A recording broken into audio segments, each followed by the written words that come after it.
Ajude os sussurros do imaginário a crescer. Ama os audiobooks do canal? Que tal apoiar esse projeto e ajudar a trazer ainda mais histórias incríveis para todos? Contribua com qualquer valor via Pix. Escaneie o QR Code na tela e faça parte dessa jornada literária. Seu apoio nos ajuda a produzir mais e melhor. Cada contribuição mantém viva a magia das histórias e fortalece essa comunidade de apaixonados por literatura. Muito obrigado pelo seu apoio. Bem-vindo aos Sussurros do Imaginário. Nosso canal é totalmente dedicado a audiobooks, proporcionando uma experiência imersiva para todos os amantes de boas histórias. Aqui, você pode relaxar e deixar sua imaginação fluir enquanto escuta os melhores títulos literários. Dica especial: para uma experiência ainda mais completa, recomendamos que você acompanhe o audiobook com o livro físico ou o e-book. Dessa forma, você poderá desfrutar tanto da narrativa quanto do texto original, unindo os dois mundos. Pedimos desculpas especialmente aos deficientes visuais por quaisquer falhas que possam ocorrer nos audiobooks, como trechos em outras línguas, pequenos erros de narração ou tradução. Isso acontece porque utilizamos narração sintética para manter a produção dos áudios. Queremos ouvir você. Sugira nos comentários livros que gostaria de ver aqui no canal. Não se esqueça de curtir, comentar e se inscrever para ficar por dentro de todas as novidades. Obrigado por estar conosco e bons sussurros.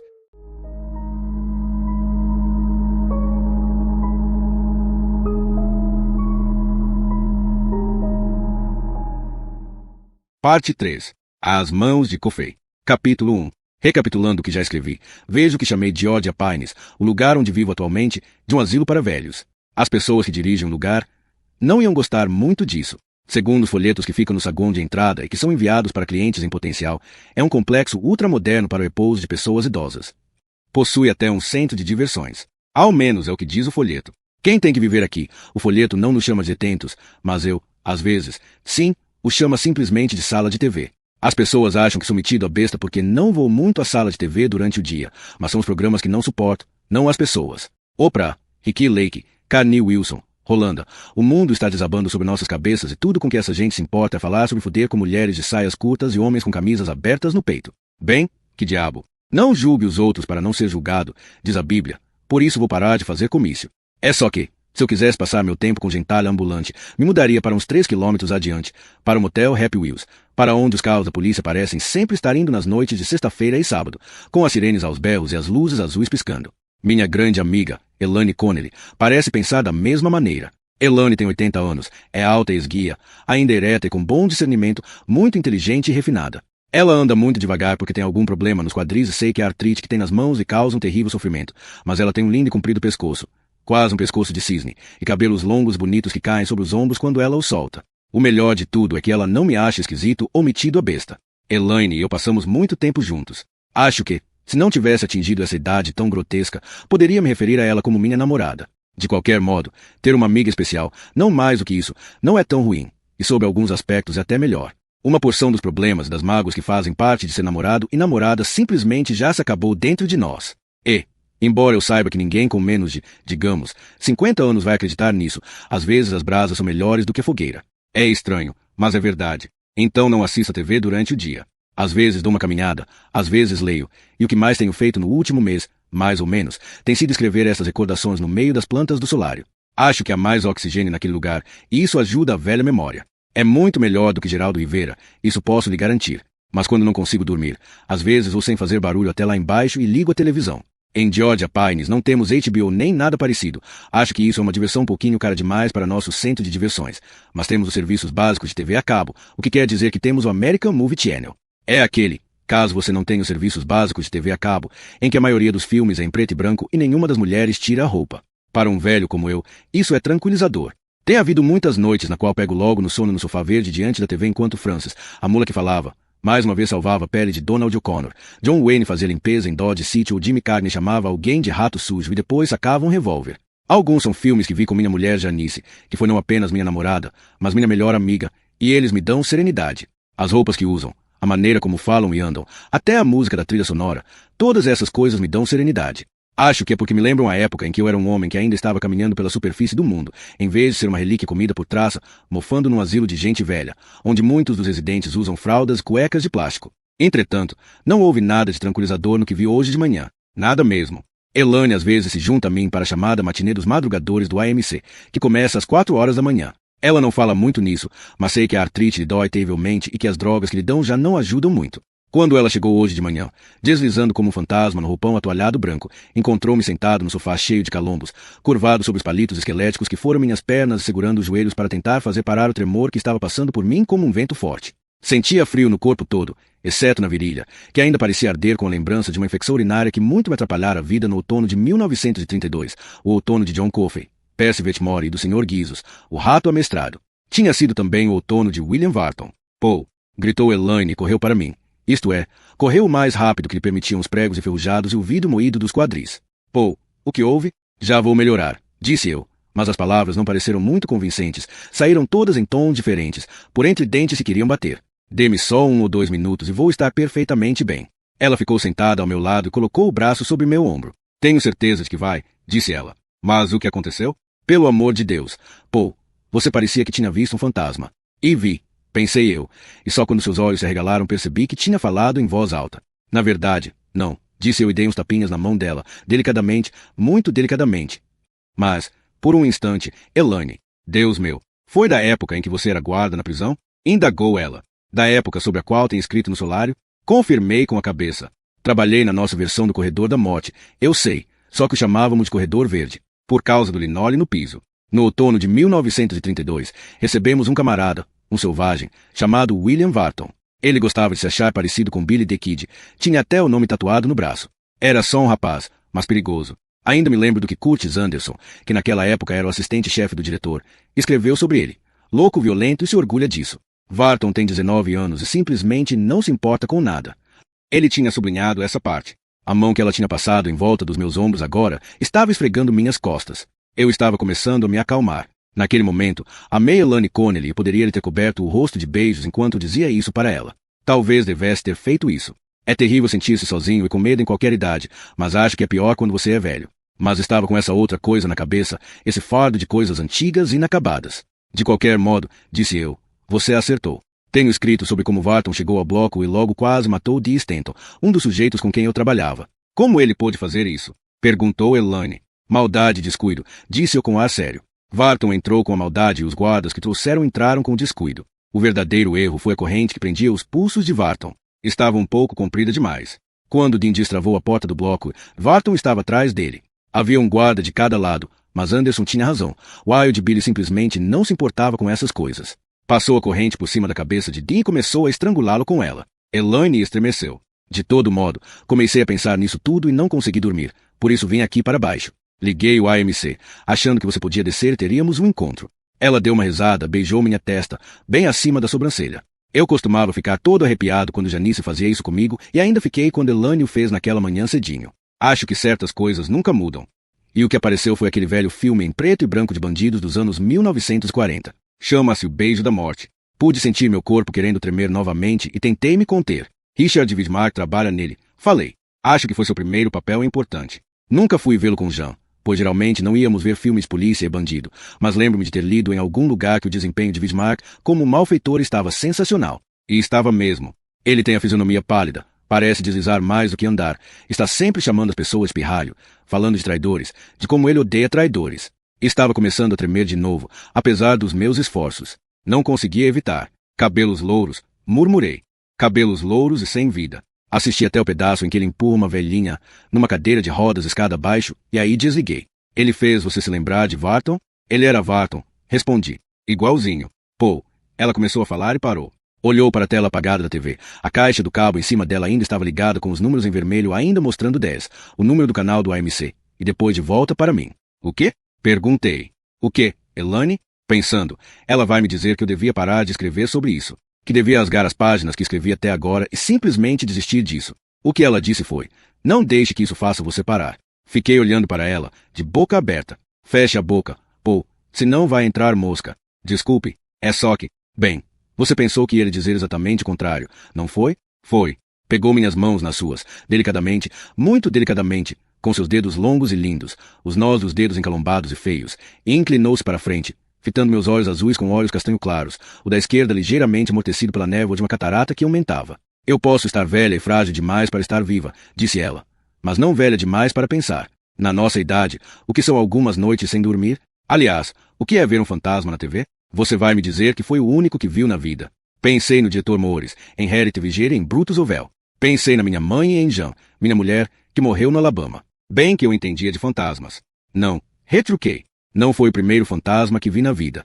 Porém, Elaine, levei um choque. Porque era ele. Ela me beijou de novo, depois se levantou, fazendo uma careta e apertando a parte superior dos quadris com a base das mãos, como se estivesse receando que eles pudessem literalmente explodir através da pele se não tivesse muito cuidado. Acho que mudei de ideia sobre a televisão, disse ela.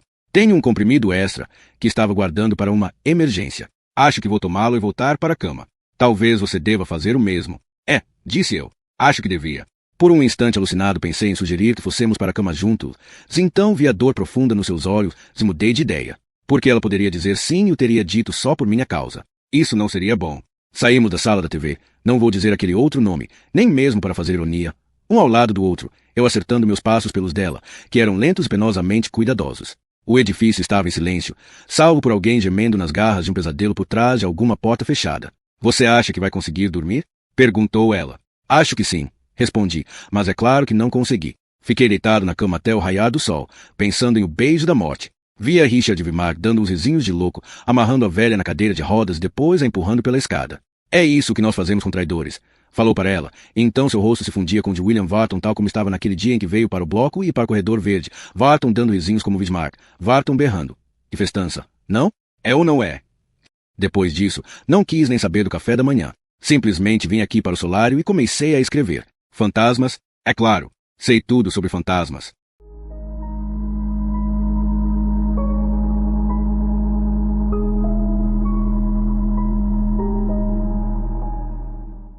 Capítulo 2. Oba, meninos, riu Wharton. Que festança, não? É ou não é? Ainda berrando e rindo, Wharton continuou a estrangular Dean com a corrente. Por que não? Wharton sabia o mesmo que Dean, Harry e meu amigo Bruto sabiam que um homem só pode ser fritado uma vez. Bata nele, berrou Harry Tervilliger. Ele tinha se agarrado com Wharton, tentou detê-lo antes que as coisas começassem a ficar feias, mas Wharton atirara no chão e Harry agora estava tentando ficar de pé. Percy, bata nele. Mas Percy apenas ficou parado, com o cacetete de peroba na mão, os olhos esbugalhados como 2 pratos de sopa.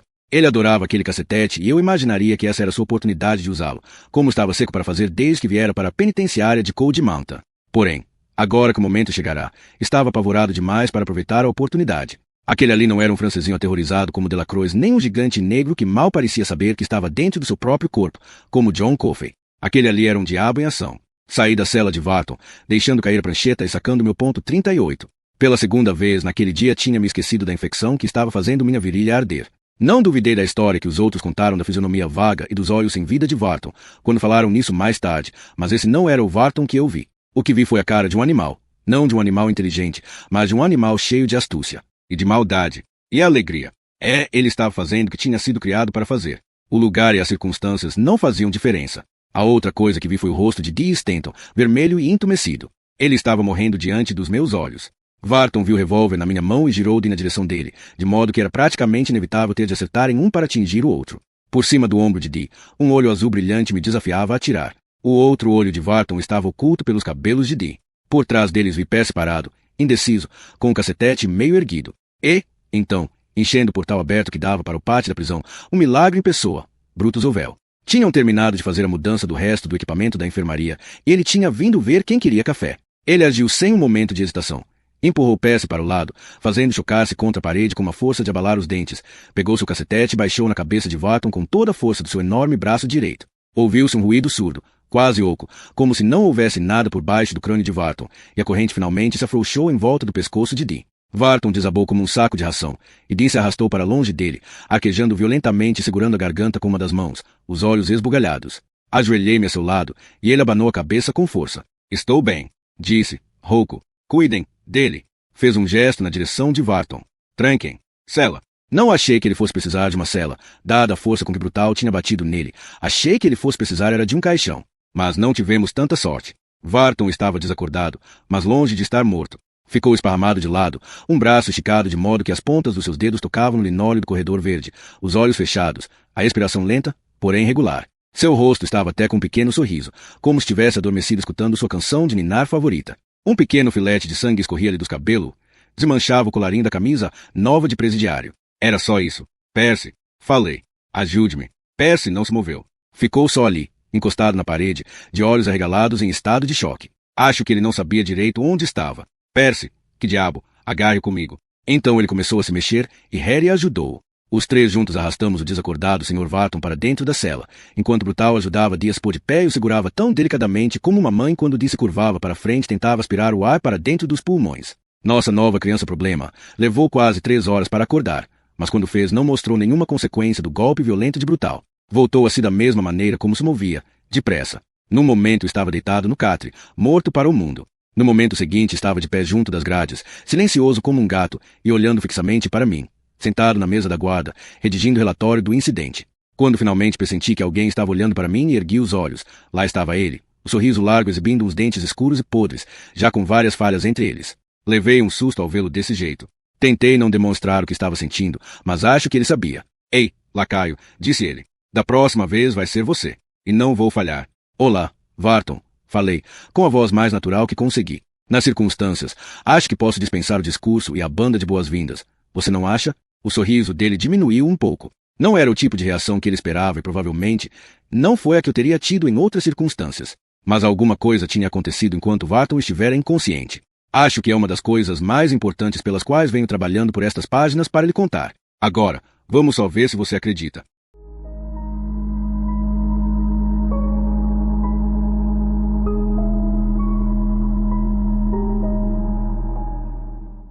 Capítulo 3. Exceto por gritar uma vez com Delacroix, Percy ficou de boca calada depois que acabou a agitação. Provavelmente isso foi mais resultado do choque do que de qualquer esforço para ter tato. Na minha opinião, Percy Vetmore sabia tanto de tato quanto das tribos nativas no coração da África, mas mesmo assim foi uma coisa boa. Se ele tivesse começado a choramingar sobre como Brutal tinha empurrado de encontro à parede, ou porque ninguém lhe tinha dito que homens malvados como Wild e Billy Varton às vezes apareciam no bloco, acho que o teria matado. Então poderíamos ter visitado o Corredor Verde de uma maneira completamente diferente. Quando pensamos nisso, é uma ideia meio engraçada.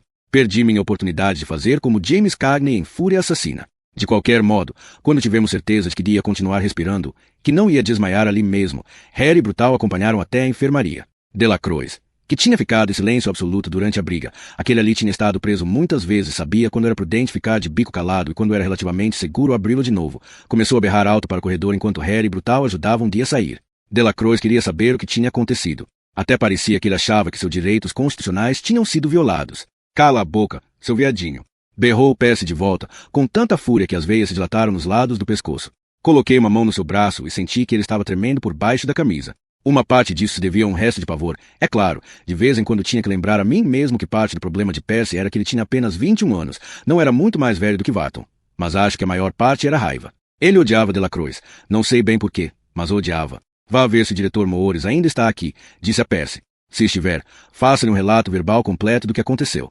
Diga-lhe que terá meu relatório por escrito amanhã, se eu conseguir redigi-lo. Percy ficou visivelmente orgulhoso com essa responsabilidade. Por um momento horrível, cheguei realmente a pensar que ele ia bater continência. Sim, senhor. Assim farei. Comece por lhe dizer que a situação no bloco está normal. Não é uma história, e o diretor não vai gostar se você for esticando para aumentar o suspense. Não farei isso. Está bem. Pode ir, dirigiu-se para a porta, depois se virou. A única coisa que eu sempre podia esperar dele era ser do contra. Eu queria desesperadamente que ele fosse embora, e agora ele parecia não querer ir. Você está bem, Poe? Perguntou ele. Será que está com febre? Está um pouco gripado? Porque seu rosto está coberto de suor. Pode ser que esteja com alguma coisa, mas de forma geral estou muito bem. Falei. Ande, Percy, vá contar para o diretor. Ele assentiu com a cabeça e saiu. Temos que agradecer a Deus pelas pequenas coisas. Assim que a porta se fechou, precipitei-me para meu escritório. Deixar a mesa da guarda sem ninguém era contra o regulamento, mas não estava em condições de me importar com isso. Estava mal, como tinha estado de manhã. Consegui chegar ao pequeno cubículo do banheiro por trás da escrivaninha e tirar meu negócio de dentro da calça antes que a urina começasse a jorrar, mas foi por pouco. Tive que tapar a boca com a mão para abafar um grito quando começou a sair e agarrei as cegas à borda da pia com a outra. Não era como em casa, onde podia cair de joelhos e mijar uma poça do lado da pilha de lenha. Se caísse de joelhos ali a urina, iria se espalhar pelo chão todo. Consegui manter-me de pé e não gritar, mas as duas coisas foram por pouco. Parecia que minha urina estava cheia de pequenas farpas de vidro. O cheiro que subia da privada era desagradável, como de pântano, e pude ver uma substância branca que acho que era pus flutuando na água. Puxei uma toalha do suporte e enxuguei o rosto. Estava suando mesmo, o suor estava escorrendo pelo corpo todo. Olhei no espelho de metal e vi o rosto vermelho de um homem com febre alta me olhando de volta. 39,5, 40, talvez fosse melhor nem saber. Coloquei a toalha de volta no suporte, dei a descarga e atravessei devagar meu escritório de volta para a porta que dava para o bloco de celas. Receava que Bill Dodge ou alguma outra pessoa pudesse ter entrado e visto 3 presos sem ninguém tomando conta, mas o lugar estava vazio. Varton ainda estava deitado desacordado no catre. Delacroix tinha caído em silêncio, e de repente me dei conta de que John Coffey não tinha emitido um único ruído. Nem um pio. O que era preocupante. Peguei o corredor e dei uma olhada na cela de Coffey, um pouco esperando constatar que ele cometera suicídio de uma das 2 maneiras comuns no corredor da morte, se enforcando com a calça ou abrindo as veias dos pulsos com os dentes. Nenhuma das 2 coisas tinha acontecido. Coffey simplesmente estava sentado na ponta do catre com as mãos no colo, o maior homem que jamais vira na vida, olhando para mim com seus olhos úmidos e estranhos. Capitão? Falou. O que há, garotão? Preciso ver o senhor. Você não está olhando bem para mim. John Coffey? Não respondeu nada, apenas continuou a me estudar com seu olhar estranho e lacrimejante. Dei um suspiro. Dentro de um instante, garotão. Olhei lá para Delacroix, que estava de pé junto das grades da cela. O Sr. Guizos, seu rato de estimação. Delacroix diria que tinha ensinado o Sr. Guizos a fazer uns truques, mas nós que trabalhávamos no corredor verde tínhamos a opinião mais ou menos unânime de que o Sr. Guizos tinha ensinado a si mesmo. Estava saltando, inquieto, de uma para outra das mãos esticadas de Dale, como um acrobata dando saltos numa plataforma bem alta, sob o picadeiro central de um circo. Seus olhos eram imensos e as orelhas estavam apertadas de encontro à cabeça lisa e cinzenta. Não tinha a menor dúvida de que o rato estava reagindo ao nervosismo de Delacroix. Enquanto olhava, ele desceu correndo pela perna da calça de Delacroix e atravessou a cela até onde estava, junto da parede, o carretel pintado com cores vivas. Empurrou o carretel de volta até o pé de Delacroix e então ergueu os olhos para ele, ansioso, mas o pequeno Cajun não deu atenção ao seu amigo, pelo menos naquele momento. O que houve, chefe? Perguntou Delacroix. Quem ficou ferido? Está tudo perfeitamente em ordem, respondi. Nosso novo menino chegou como um leão, mas agora está desmaiado como um cordeiro. Tudo bem quando acaba bem.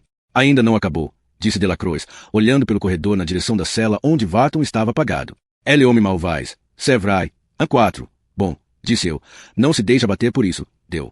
Ninguém vai obrigá-lo a pular corda com ele lá no pátio. Ouvi um rinchar vindo de detrás de mim, quando Coffey levantou-se do catre. Chefe Edgecombe. Falou novamente. Dessa vez sua voz tinha um tom de urgência. Preciso falar com o senhor. Voltei-me para ele, pensando. Muito bem, não há problema. Falar era o meu negócio. Durante todo esse tempo estava tentando não tremer, porque a febre tinha se transformado em frio, como às vezes acontece. Exceto meu baixo ventre, que ainda me dava a sensação de ter sido rasgado, enchido de carvão em brasa e costurado novamente. Então fale, John Coffey, disse eu, tentando manter meu tom de voz leve e calmo. Pela primeira vez desde que tinha vindo para o bloco, Coffey parecia que estava de fato ali, realmente entre nós. O fio de lágrimas que escorria quase sem parar dos cantos dos olhos tinha cessado, pelo menos por enquanto, e eu sabia que ele estava enxergando o que estava olhando. O Sr. Edgecombe, chefe dos guardas do bloco, e não algum lugar para onde gostaria de voltar e desfazer a coisa terrível que tinha feito. Não, falou. O senhor tem que vir aqui dentro. Ora, você sabe que não posso fazer isso, disse eu, ainda buscando manter o tom leve, pelo menos não neste minuto. No momento estou sozinho aqui e você pesa apenas cerca de 1,5 toneladas a mais do que eu. Já tivemos uma farra hoje de tarde e isso é suficiente. De modo que vamos apenas ter um bate-papo através das grades, se você não se importa. E, por favor. Ele estava segurando as grades com tanta força que os nós dos dedos estavam pálidos e as unhas brancas. Estava com o rosto comprido de inquietação, aqueles olhos brilhando com alguma necessidade que eu não conseguia entender. Lembro-me de ter pensado que poderia ter entendido se não estivesse me sentindo tão doente, e isso poderia ter me dado um jeito de ajudá-lo no que quer que fosse. Na maioria das vezes, quando você sabe do que um homem necessita, você conhece o homem. Por favor, chefe Edgecombe. O senhor tem que entrar. Isso é a coisa mais maluca que já ouvi. Pensei eu. Então me dei conta de algo ainda mais maluco. Ia fazer o que ele queria. Tirei minhas chaves do cinto e fiquei procurando dentre elas a que abria a cela de John Coffey. Ele poderia me levantar do chão e me quebrar sobre seu joelho como se eu fosse um pedaço de madeira num dia em que eu estivesse bem me sentindo ótimo, e nesse dia não estava nada disso. Mesmo assim, eu ia entrar. Por minha própria conta e menos de meia hora depois de uma demonstração concreta de onde você podia ir parar graças à burrice e ao descuido quando estava lidando com assassinos condenados, ia abrir a cela desse gigante negro, entrar e me sentar com ele. Se me descobrissem, bem poderia perder meu emprego mesmo que ele não fizesse nenhuma maluquice, mas mesmo assim ia fazer o que me pedia. Pare, disse a mim mesmo, trate de parar agora mesmo. Pô, mas não parei. Usei uma chave para a fechadura de cima, outra para de baixo, e então fiz correr a porta no trilho. Sabe, chefe, talvez isso não seja uma boa ideia, falou Delacroix com uma voz tão nervosa e fininha que provavelmente me teria feito rir em outras circunstâncias. Você cuida dos seus negócios e eu dos meus, disse-lhe sem me virar. Meus olhos estavam grudados nos de John Coffey, e tão grudados que era como se estivessem pregados. Era como se eu estivesse hipnotizado. Minha voz soava nos meus ouvidos como algo que tivesse vindo ecoando através de um vale comprido. Diabos, talvez eu estivesse hipnotizado. Você apenas vá se deitar e se dê um descanso. Meu Deus, este lugar é louco, falou Delacroix com a voz trêmula. Senhor Guizos desejaria apenas que eles me fritassem e acabassem com isso. Entrei na cela de Coffey. Ele andou para trás enquanto eu ia para frente. Quando esbarrou no catre, que lhe batia na batata da perna, de tão alto que era, sentou-se nele. Deu umas batidinhas com a mão espalmada no colchão, do seu lado, sem jamais desviar os olhos dos meus. Sentei-me ali ao lado dele e ele pôs um braço sobre os meus ombros, como se estivéssemos no cinema e eu fosse sua namorada. O que você quer, John Coffey? Perguntei, ainda olhando nos olhos, aqueles olhos tristes, serenos. Apenas ajudar, disse ele. Suspirou como faz um homem quando se defronta com um trabalho que não tem muita vontade de fazer e então colocou sua mão na minha virilha, sobre aquela borda de osso a uns 30 centímetros abaixo do umbigo. Ei! Berrei. Tire sua maldita mão. Nesse momento, senti um choque por dentro, uma pancada forte e indolor de alguma coisa. Fez-me dar um tranco sentado no catre e curvar as costas. Fez-me pensar no velho Todd berrando que estava sendo fritado. Ele estava sendo fritado. Estava igual a um peru cozinhado. Não senti nenhum calor. Não tive nenhuma sensação de eletricidade, mas por um instante as cores pareceram saltar de todas as coisas, como se o mundo tivesse, de algum modo, se espremido e feito suar. Podia enxergar cada poro no rosto de John Coffey, podia ver cada vaso capilar rompido nos olhos aflitos, podia ver um arranhão diminuto que cicatrizava no seu queixo. Percebi que meus dedos estavam curvos como gás no ar e meus pés estavam sapateando no chão da cela de Coffey. De repente, acabou. E minha infecção urinária também. Tanto o calor como a desgraçada do latejante desapareceram do meu baixo ventre, e a febre também deixou minha cabeça. Ainda podia sentir o suor que tinha sido extraído da minha pele e podia sentir seu cheiro, mas ela tinha desaparecido, totalmente. O que está acontecendo? Perguntou Alto Delacroix, num tom agudo. Sua voz ainda vinha de muito longe, mas quando John Coffey se inclinou para frente, rompendo o contato entre nossos olhos, a voz do pequeno Cajun de repente chegou-me nítida. Era como se alguém tivesse retirado chumaços de algodão ou um par de protetores de ouvido das minhas orelhas. O que ele está fazendo com o senhor? Não respondi. Coffey estava dobrado sobre seu próprio colo, com o rosto agitado e a garganta se inchando. Além disso, seus olhos estavam cada vez mais esbugalhados. Ele parecia um homem que estava com um osso de galinha entalado na goela. John! Exclamei. Bati nas costas dele. Era tudo que podia pensar em fazer. John, o que há? Seu corpo se retesou sobre minha mão e então ele emitiu um ruído desagradável de quem está se engasgando e prestes a vomitar. Sua boca se abriu da maneira como os cavalos às vezes abrem a boca para o freio ser colocado. Com relutância, os lábios deslizando sobre os dentes, numa espécie de esgar desesperado. Então seus lábios se abriram e ele expeliu uma nuvem de minúsculos insetos negros que pareciam mosquitinhos. Eles voltearam furiosamente entre seus joelhos, ficaram brancos e sumiram. Subitamente, perdi toda a força no abdômen. Era como se os músculos ali tivessem se desmanchado. Meu corpo se abateu de encontro à parede de pedra da cela de Coffey. Lembro-me de ter pensado no nome do Salvador. Cristo, Cristo, Cristo, sem parar, assim. E lembro-me de pensar que a febre me tinha feito delirar. Foi só isso. Foi aí que me dei conta de que Delacroix estava berrando por socorro, anunciando para o mundo todo que John Coffey estava me matando fazendo isso a plenos pulmões. De fato, Coffey estava inclinado sobre mim, mas só para ver se eu estava bem. Calha a boca, disse eu e me levantei. Fiz uma pausa, esperando que a dor me atravessasse as entranhas, mas isso não aconteceu. Eu estava melhor. De verdade. Houve um instante de tonteira, mas se passou antes que pudesse esticar as mãos e agarrar as grades da porta da cela de Coffey para me amparar. Estou completamente 100%. O senhor tem que sair daí de dentro, falou Delacroix, parecendo uma velha nervosa dizendo um garoto para descer de uma árvore. O senhor não deve ficar aí dentro sem mais ninguém no bloco. Olhei para John Coffey, que estava sentado no catre com as mãos enormes apoiadas nos gigantescos joelhos. John Coffey olhou de volta para mim. Tinha de inclinar a cabeça para cima, mas não muito. O que você fez, garotão? Perguntei em voz baixa. O que você me fez? Ajudei, disse ele. Ajudei com o que você tinha, não ajudei? Acho que sim, mas como? Como você ajudou com o que eu tinha? Ele abanou a cabeça, direita, esquerda, de volta bem no centro. Não sabia como tinha ajudado com o que eu tinha, como tinha curado o que eu tinha, e sua fisionomia plácida indicava que ele não se importava nem um pouco, como eu não me tinha importado com a mecânica de correr quando estava na frente nos últimos 50 metros de uma corrida de 3 quilômetros de um dia da independência. Pensei em lhe perguntar, para começar, como tinha sabido que eu estava doente, só que isso certamente teria tido o mesmo abanar de cabeça como resposta. Há uma frase que li em algum lugar e nunca esqueci, algo sobre um enigma envolto num mistério. Isso é que John Coffey era e acho que a única razão pela qual ele conseguia dormir de noite era porque não se importava. Pércio o tinha chamado de idiota, o que era cruel, mas não estava longe da verdade. Nosso garotão sabia o próprio nome e sabia que não se escrevia como que se toma com leite, e isso era mais ou menos tudo o que lhe importava saber. Como para ressaltar isso para mim?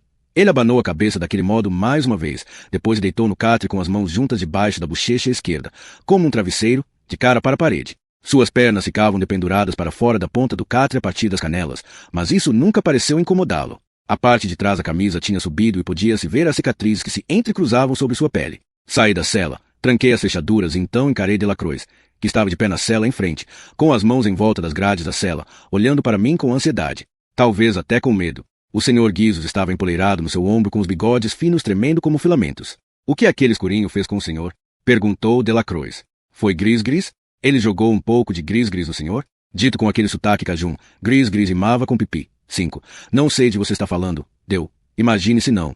Olhe pro senhor. Tudo mudado. Até andando diferente. Chefe, provavelmente eu estava mesmo andando diferente.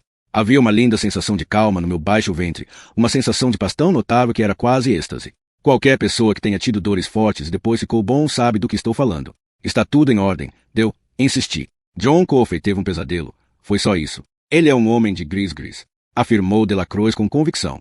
Havia uma porção de gotinhas de suor acima do lábio superior dele. Não vira muita coisa, apenas o suficiente para quase fazê-lo morrer de medo. Ele é um homem de voodoo. Por que você está dizendo isso? Delacroix ergueu a mão e pegou o rato. Com a mão em concha, trouxe até a altura do seu rosto. Delacroix tirou do bolso um fragmento cor-de-rosa, de uma daquelas balinhas de hortelã. Estendeu-o. Mas inicialmente o rato não ligou. Em vez disso, esticou o pescoço na direção do homem, cheirando seu hálito como uma pessoa cheira um buquê de flores. Seus olhinhos negros feito piche estavam semicerrados numa expressão que parecia de êxtase. Delacroix beijou-lhe o focinho, e o rato deixou que ele o fizesse. Então pegou o pedaço de bala e começou a mastigá-lo. Delacroix olhou para ele por mais um instante, então olhou para mim. De súbito, entendi. Foi o rato que contou para você, disse eu. Certo? Oi. Do mesmo jeito que lhe sussurrou o nome dele. Oi. No meu ouvido ele sussurrou. Deite-se, Deu, disse eu. Vá descansar. Todos esses sussurros devem deixá-lo exausto. Ele falou alguma outra coisa, acusou-me de não acreditar nele, acho eu. A voz novamente pareceu vir de muito longe. E quando voltei para a mesa da guarda, eu mal parecia estar andando. Era mais como se estivesse flutuando, ou talvez nem me movendo e sim as celas deslizando por mim, dos dois lados, como cenário de cinema sobre rodas. Comecei a me sentar normalmente, mas a meio caminho meus joelhos se desarmaram e caí na almofada azul que Harry tinha trazido de casa no ano anterior e jogado no assento da minha cadeira. Se a cadeira não estivesse ali, acho que teria caído direto no chão sem tempo de me segurar em nada. Fiquei sentado ali, sentindo nada na minha virilha onde um incêndio florestal ardia. Não fazia nem 10 minutos. Ajudei com o que você tinha. Não ajudei, dissera John Coffey, e era verdade, pelo menos no que se referia ao meu corpo. Mas minha paz de espírito era outra história. Nisso ele não tinha ajudado em nada. Meus olhos caíram sobre a pilha de formulários debaixo do cinzeiro de latão que mantínhamos no canto da mesa. No topo aparecia impresso o relatório do bloco, e mais ou menos na metade da folha havia um espaço em branco com a inscrição «Relate todas as ocorrências anormais». Iria utilizar esse espaço no relatório dessa noite, contando a história da chegada pitoresca e cheia de ação de William Wharton. Mas imagine se eu também contasse o que me acontecerá na cela de John Coffey. Vi a mim mesmo pegando o lápis, aquele cuja ponta brutal estava sempre lambendo, e escrevendo uma única palavra, em grandes letras maiúsculas. Milagre. Isso devia ser engraçado, mas em vez de sorrir, imediatamente tive certeza de que ia chorar. Cobre o rosto com as mãos, as palmas sobre a boca para abafar os soluços. Não queria assustar Deu novamente logo quando ele estava começando a se acalmar. Mas os soluços não vieram, nem as lágrimas. Depois de alguns minutos, baixei as mãos de volta sobre a mesa e as cruzei. Não sabia o que estava sentindo, e o único pensamento nítido que tinha na cabeça era um desejo de que ninguém voltasse para o bloco antes que eu tivesse recuperado um pouco mais de autocontrole. Tinha receio do que poderiam ver no meu rosto. Puxei um formulário de relatório do bloco para mim. Esperaria até ter me acalmado um pouco mais para escrever como minha mais nova criança-problema tinha quase estrangulado de estento, mas nesse meio tempo podia preencher o resto das bobagens padronizadas. Pensei que talvez minha caligrafia saísse esquisita, trêmula, mas ela saiu mais ou menos como sempre. Uns 5 minutos depois de ter começado, larguei o lápis e fui ao banheiro anexo ao meu escritório para dar uma mijada. Não estava com muita vontade, mas achei que podia conseguir o suficiente para testar o que acontecerá comigo. Quando fiquei ali de pé, esperando a urina passar, tive certeza de que ia doer exatamente como tinha doído naquela manhã, como se estivesse passando farpas minúsculas de vidro. O que ele me fizera acabaria sendo apenas hipnose e isso podia ser um alívio apesar da dor. Só que não houve dor, e o líquido que caiu na privada estava transparente, sem nenhum sinal de pus. Fechei o zíper, puxei a corrente que dava descarga, voltei para a mesa da guarda e tornei a me sentar. Eu sabia o que tinha acontecido. Acho que sabia até quando estava tentando dizer a mim mesmo que tinha sido hipnotizado. Eu tinha assistido uma cura autêntica do tipo, Jesus seja louvado, o Senhor é poderoso. Como menino que tinha crescido indo a qualquer igreja batista ou pentecostal que calhasse em ser a preferência da minha mãe e de suas irmãs naquele mês, tinha ouvido um bocado de histórias de milagres do tipo Jesus seja louvado, o Senhor é poderoso. Não acreditava em todas elas, mas havia uma porção de pessoas em quem eu acreditava. Uma delas era um homem chamado Roy Delfines, que morava com a família a uns 3 quilômetros de onde vivíamos quando eu tinha mais ou menos 6 anos de idade. Delfines tinha decepado o dedo mindinho do filho com uma machadinha, num acidente que ocorrerá quando o menino tinha inesperadamente movido a mão sobre uma tora que estava segurando para seu pai no bloco de rachar lenha no quintal. Roy Delfines contou que tinha praticamente gastado o tapete com os joelhos durante aquele outono e inverno. Na primavera, o dedo do menino tinha crescido de volta. Até a unha tinha crescido de novo. Eu acreditei em Roy Delfines quando ele deu esse depoimento numa reunião de graças às quintas-feiras. Havia uma honestidade nua e sem complicações no que ele disse ali de pé, falando com as mãos enfiadas bem fundo nos bolsos do macacão, que era impossível não acreditar. Deu um pouco de coceira nele quando aquele dedo começou a vir. Fazia ele ficar acordado de noite, disse Roy Delfines. Mas ele sabia que era coceira de Deus e não se importou. Jesus seja louvado, o Senhor é poderoso. A história de Roy Delfines era uma de muitas. Cresci em meio a uma tradição de milagres e curas. Cresci acreditando também em gris-gris, só que nas montanhas nós pronunciávamos rimando com quis-quis. Água de cepo de árvore para verrugas, musgo debaixo do travesseiro para atenuar a dor de coração por um amor perdido, é claro, o que costumávamos chamar de mandingas, mas não acreditei que John Coffey fosse um homem de gris-gris. Tinha olhado nos olhos dele. Mais importante ainda, tinha sentido o toque dele. Ser tocado por ele era como ser tocado por algum médico estranho e maravilhoso. Ajudei com o que você tinha, não ajudei? Isso continuava martelando na minha cabeça, como um trecho de canção de que você não consegue se livrar ou palavras que se entoariam para lançar um feitiço. Ajudei com o que você tinha, não ajudei? Só que não fora ele. Fora Deus. O uso do eu por John Coffey podia ser atribuído mais à ignorância do que à pretensão, mas eu sabia, ou pelo menos assim acreditava, o que tinha aprendido sobre curas naquelas igrejas de Jesus seja louvado. O Senhor é poderoso, recantos em bosques de pinheiros muito amados por minha mãe de 22 anos de idade e minhas tias. Que a cura nunca tem nada a ver com quem é curado nem com quem faz a cura, mas com a vontade de Deus. É normal que alguém se alegre quando uma pessoa doente é curada, isso é bem de se esperar. Mas a pessoa curada tem então a obrigação de perguntar por quê, de meditar sobre a vontade de Deus até onde Deus vai para realizar a sua vontade. Nesse caso, o que queria Deus de mim? O que ele queria tanto que o levou a pôr o poder da cura nas mãos de um assassino de crianças? Estar ali no bloco, em vez de em casa, doente como um cão, tremendo na cama com o fedor da sulfa saindo-me pelos poros? Talvez, quem sabe, eu devesse estar ali para a eventualidade de Wild Bill Barton resolver fazer mais diabrura, só para impedir que Percy Vetmore viesse com mais alguma sacanagem tola e passível de causar danos. Muito bem, então, que assim seja. Iria ficar com os olhos bem abertos e a boca fechada, especialmente a respeito de curas milagrosas. Ninguém ficaria intrigado por eu estar com aparência melhor ou com a voz melhor. Vinha dizendo a todo mundo que estava melhorando e até aquele dia eu sinceramente acreditava nisso. Tinha até dito ao diretor Moores que estava ficando bom. Delacroix tinha visto algo, mas achei que ele também fosse manter a boca fechada, provavelmente com medo de que John Coffey lançasse um feitiço sobre ele se não fizesse isso. Quanto ao próprio Coffey, provavelmente já tinha se esquecido.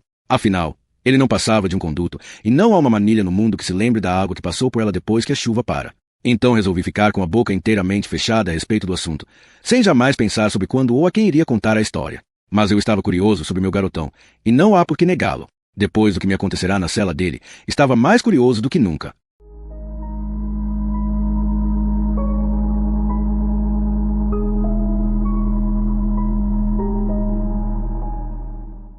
Capítulo 4. Antes de ir embora nessa noite, combinei com Brutal que ele me daria cobertura caso eu chegasse um pouco atrasado, e quando me levantei na manhã seguinte, parti rumo a Tefton, no condado de Trapingus. Acho que não gosto de você ficar se preocupando tanto com esse sujeito Coffey, disse minha mulher, entregando-me o almoço que havia preparado para mim. Janice nunca fez muita fé em quiosque de hambúrgueres de beira de estrada e costumava dizer que havia uma dor de barriga esperando em cada um. Isso não é do seu feitio, Paul. Não estou preocupado com ele. Retruquei. Estou apenas curioso. Segundo minha experiência, uma coisa leva a outra, disse Janice impertinente. Depois me deu um beijo gostoso na boca. Pelo menos você está com um ar melhor, isso eu reconheço. Por um tempo você me deixou nervosa. As vias urinárias estão melhores? Bem melhores, respondi e saí, cantando músicas como Come, Josephine e My Fly Machine Win the Money para me distrair. Em Tefton, fui primeira redação do Intelligencer, e lá me disseram que Bartiam Smith, o sujeito por quem eu estava procurando, muito provavelmente estava no tribunal do condado. No tribunal me disseram que a Smith tinha estado lá, mas que fora embora quando o encanamento d'água estourou e obrigou a suspensão da atividade principal, que era um julgamento por estupro. Nas páginas do Intelligencer o crime seria mencionado como ataque a uma mulher, que era como essas coisas eram feitas antes de Icky Lake e Carney Wilson entrarem em cena. Achavam que provavelmente ele tinha ido para casa. Obtive algumas indicações e fui parar numa estrada de terra, tão esburacada e estreita que quase não me arrisquei a entrar com meu Ford por ela, mas lá encontrei meu homem. Amy Smith tinha escrito a maioria das histórias sobre o julgamento de Coffey, e foi por meio dele que consegui saber a maioria dos detalhes sobre a breve caçada humana que tinha capturado Coffey. O que quero dizer, é claro, são os detalhes que o inteligencer considerou horripilantes demais para serem publicados. A senhora Amy Smith era uma moça com o rosto bonitinho, cansado e as mãos vermelhas pelo sabão. Ela não me perguntou qual era meu assunto, apenas me conduziu através de uma casa pequena, que cheirava bolo sendo assado, para a varanda dos fundos, onde seu marido estava sentado com uma garrafa de refrigerante na mão e um exemplar ainda fechado da Liberty no colo. Havia um pequeno quintal inclinado, no final do qual duas criancinhas estavam discutindo e rindo por causa de um balanço. Da varanda não se podia distinguir seus sexos, mas achei que era um menino e uma menina. Talvez até gêmeos, o que lançava uma espécie de luz interessante sobre a participação de seu pai, por mais periférica que tivesse sido, no julgamento de Coffey. Mais perto, colocada como uma ilha no meio de um pedaço de terra batida, cheia de montinhos de cocô, havia uma casa de cachorro. Nem sinal do animal. Era outro dia incomumente quente para a época do ano, e imaginei que provavelmente ele estivesse cochilando lá dentro. Bart, você tem companhia, falou a senhora Amy Smith. Tá certo, disse ele. Olhou para mim, olhou para a mulher, depois olhou de volta para as crianças, que obviamente eram o centro das suas preocupações. Era um homem magro, quase penosamente magro, como se estivesse começando a se recuperar de uma doença grave e estava começando a perder cabelo. A mulher tocou hesitante no ombro dele com uma das mãos vermelhas, cinchadas de lavar roupa. Ele não olhou para a mão nem a tocou, e depois de um minuto, ela a retirou. Momentaneamente tive a impressão de que eles pareciam mais irmã do que marido e mulher. Ele tinha herdado o cérebro, ela a aparência, mas nenhum dos dois tinha escapado de uma semelhança subjacente, uma hereditariedade de que nunca se podia escapar. Mais tarde, voltando para casa, dei-me conta de que não se pareciam em absoluto. O que os fizera se parecerem era o que restara do estresse e a permanência da tristeza. É estranho como o sofrimento marca nossos rostos, se nos faz parecer que somos parentes. Ela falou, você quer uma bebida fresca, senhor? Edgecombe, disse eu. Paul Edgecombe. E obrigado. Uma bebida fresca seria maravilhoso, senhora. Ela voltou para dentro. Estendi a mão para Amy Smith, que a apertou rapidamente, com a mão frouxa e fria. Em nenhum momento tirou os olhos das crianças brincando no fundo do quintal. Senhora Amy Smith, sou superintendente do bloco e na prisão estadual de Cold Mountain. Sei o que é, disse, olhando para mim com um pouco mais de interesse. Então, o chefe dos guardas do corredor verde está de pé na varanda da minha casa, em carne e osso. O que o traz a uma distância de 80 quilômetros para falar com o único repórter em tempo integral do jornal local, John Coffey. Respondi. Acho que esperava algum tipo de reação forte. As crianças que poderiam ser gêmeas tinham me impressionado, e talvez a casa de cachorro também. Os Deterick tinham um cachorro, mas Amy Smith apenas ergueu as sobrancelhas e deu um gole no seu refrigerante.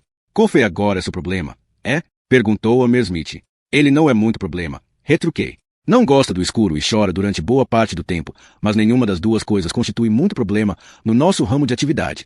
Vemos coisas piores. Chora muito, é? Perguntou Amy Smith. Bem, ele tem muito por que chorar, diria eu, considerando-se o que ele fez. O que o senhor quer saber? Qualquer coisa que puder me dizer. Li seus artigos no jornal, de modo que acho que o que quero é qualquer coisa que não esteja neles. Lançou-me um olhar penetrante e seco. Como de que jeito estavam as meninas? Como o que exatamente ele fez com elas? É nesse tipo de coisa que o senhor está interessado. Senhor Edgecombe? Não, disse eu, mantendo a voz suave. Não é nas meninas de Deterick que estou interessado, senhor. As pobrezinhas estão mortas. Mas Coffey não, ainda não. Estou curioso a respeito dele. Muito bem, falou. Puxe uma cadeira e sente-se, senhor Edgecombe. Peço que me desculpe se fui um pouco brusco agora há pouco, mas topo com um bocado de abutres no meu ramo. Que diabo, já fui até acusado de ser um deles. Só queria me certificar a seu respeito. E conseguiu? O suficiente, acho eu, disse, num tom quase indiferente. A história que me contou é basicamente a que reproduzi no início desta narrativa, como a senhora Deterick viu que a varanda estava vazia, com a porta de tela arrancada da dobradiça superior, as mantas atiradas para um canto e sangue nos degraus, como seu filho e seu marido saíram no encalço do sequestrador das meninas, como o grupo de busca tinha alcançado primeiro os dois, pouco depois, tinha alcançado John Coffey. Como Coffey estava sentado na margem do rio e gemendo, com os corpos enrolados nos braços imensos como se fossem duas bonecas grandes. O repórter, magro como um graveto com a camisa branca de colarinho aberto e calça cinza de terno, falava num tom baixo e sem emoção. Mas seus olhos nunca se afastavam de suas duas crianças que brigavam e riam, revezando-se no balanço na sombra no sopé do declive. Em algum ponto no meio da história, a senhora Amy Smith retornou com uma garrafa de cerveja sem álcool feita em casa, fria, forte e deliciosa. Ela ficou parada escutando durante algum tempo, depois interrompeu somente para chamar os meninos e dizer-lhes que deviam entrar imediatamente, pois tinham os biscoitos quase prontos no forno. Já vamos, mamãe. Respondeu uma voz de menininha, e a mulher voltou para dentro. Quando terminou, Amy Smith falou, Então, por que o senhor quer saber? Nunca recebi visita de um guarda de prisão antes. Essa é a primeira vez. Eu lhe disse, curiosidade, né? As pessoas ficam curiosas. Sei disso. Até agradeço a Deus por isso, pois sem ela estaria desempregada e talvez até tivesse que sair para trabalhar para ganhar a vida. Mas 80 quilômetros é um bocado longe para vir só para satisfazer uma curiosidade, especialmente quando os últimos 32 são de estradas ruins. Então, por que não me diz a verdade, Edgecombe? Eu satisfiz a sua. Então agora satisfaça a minha. Eu podia dizer, bem, eu estava com uma infecção urinária e John Coffey pôs as mãos em mim e a curou. O homem que estuprou e assassinou aquelas duas menininhas fez isso. Então é claro que fiquei me perguntando sobre ele. Qualquer pessoa o faria. Até especulei se talvez Homer Cribus e o vice-xerife Rob MCG não tinham agarrado o homem errado. Fico com essa dúvida, apesar de todas as provas contra ele. Porque um homem que tem um poder como esse nas mãos, geralmente não se pensa nele como uma espécie de homem que estupra e assassina crianças. Não, talvez isso não desse certo. Há duas coisas sobre as quais me pergunto. Falei. A primeira é se ele fez isso antes. Hammersmith virou-se para mim, os olhos de repente atentos e brilhando de interesse, e vi que ele era um sujeito inteligente. Talvez até um sujeito brilhante, de um jeito sossegado. Por quê? Perguntou. O que você sabe, Edgecombe? O que ele falou? Nada. Mas um homem que faz esse tipo de coisa uma vez geralmente já fez antes. Eles têm um gosto por isso. É, disse ele. Eles têm. Tem mesmo. E me ocorreu que seria bastante fácil seguir a trilha dele no passado. Um homem do tamanho dele, e ainda por cima negro, não pode ser muito difícil de localizar. Pode pensar isso, mas está enganado, disse ele. Ao menos no caso de Coffey. Eu sei. Você tentou? Tentei e acabei com praticamente nada.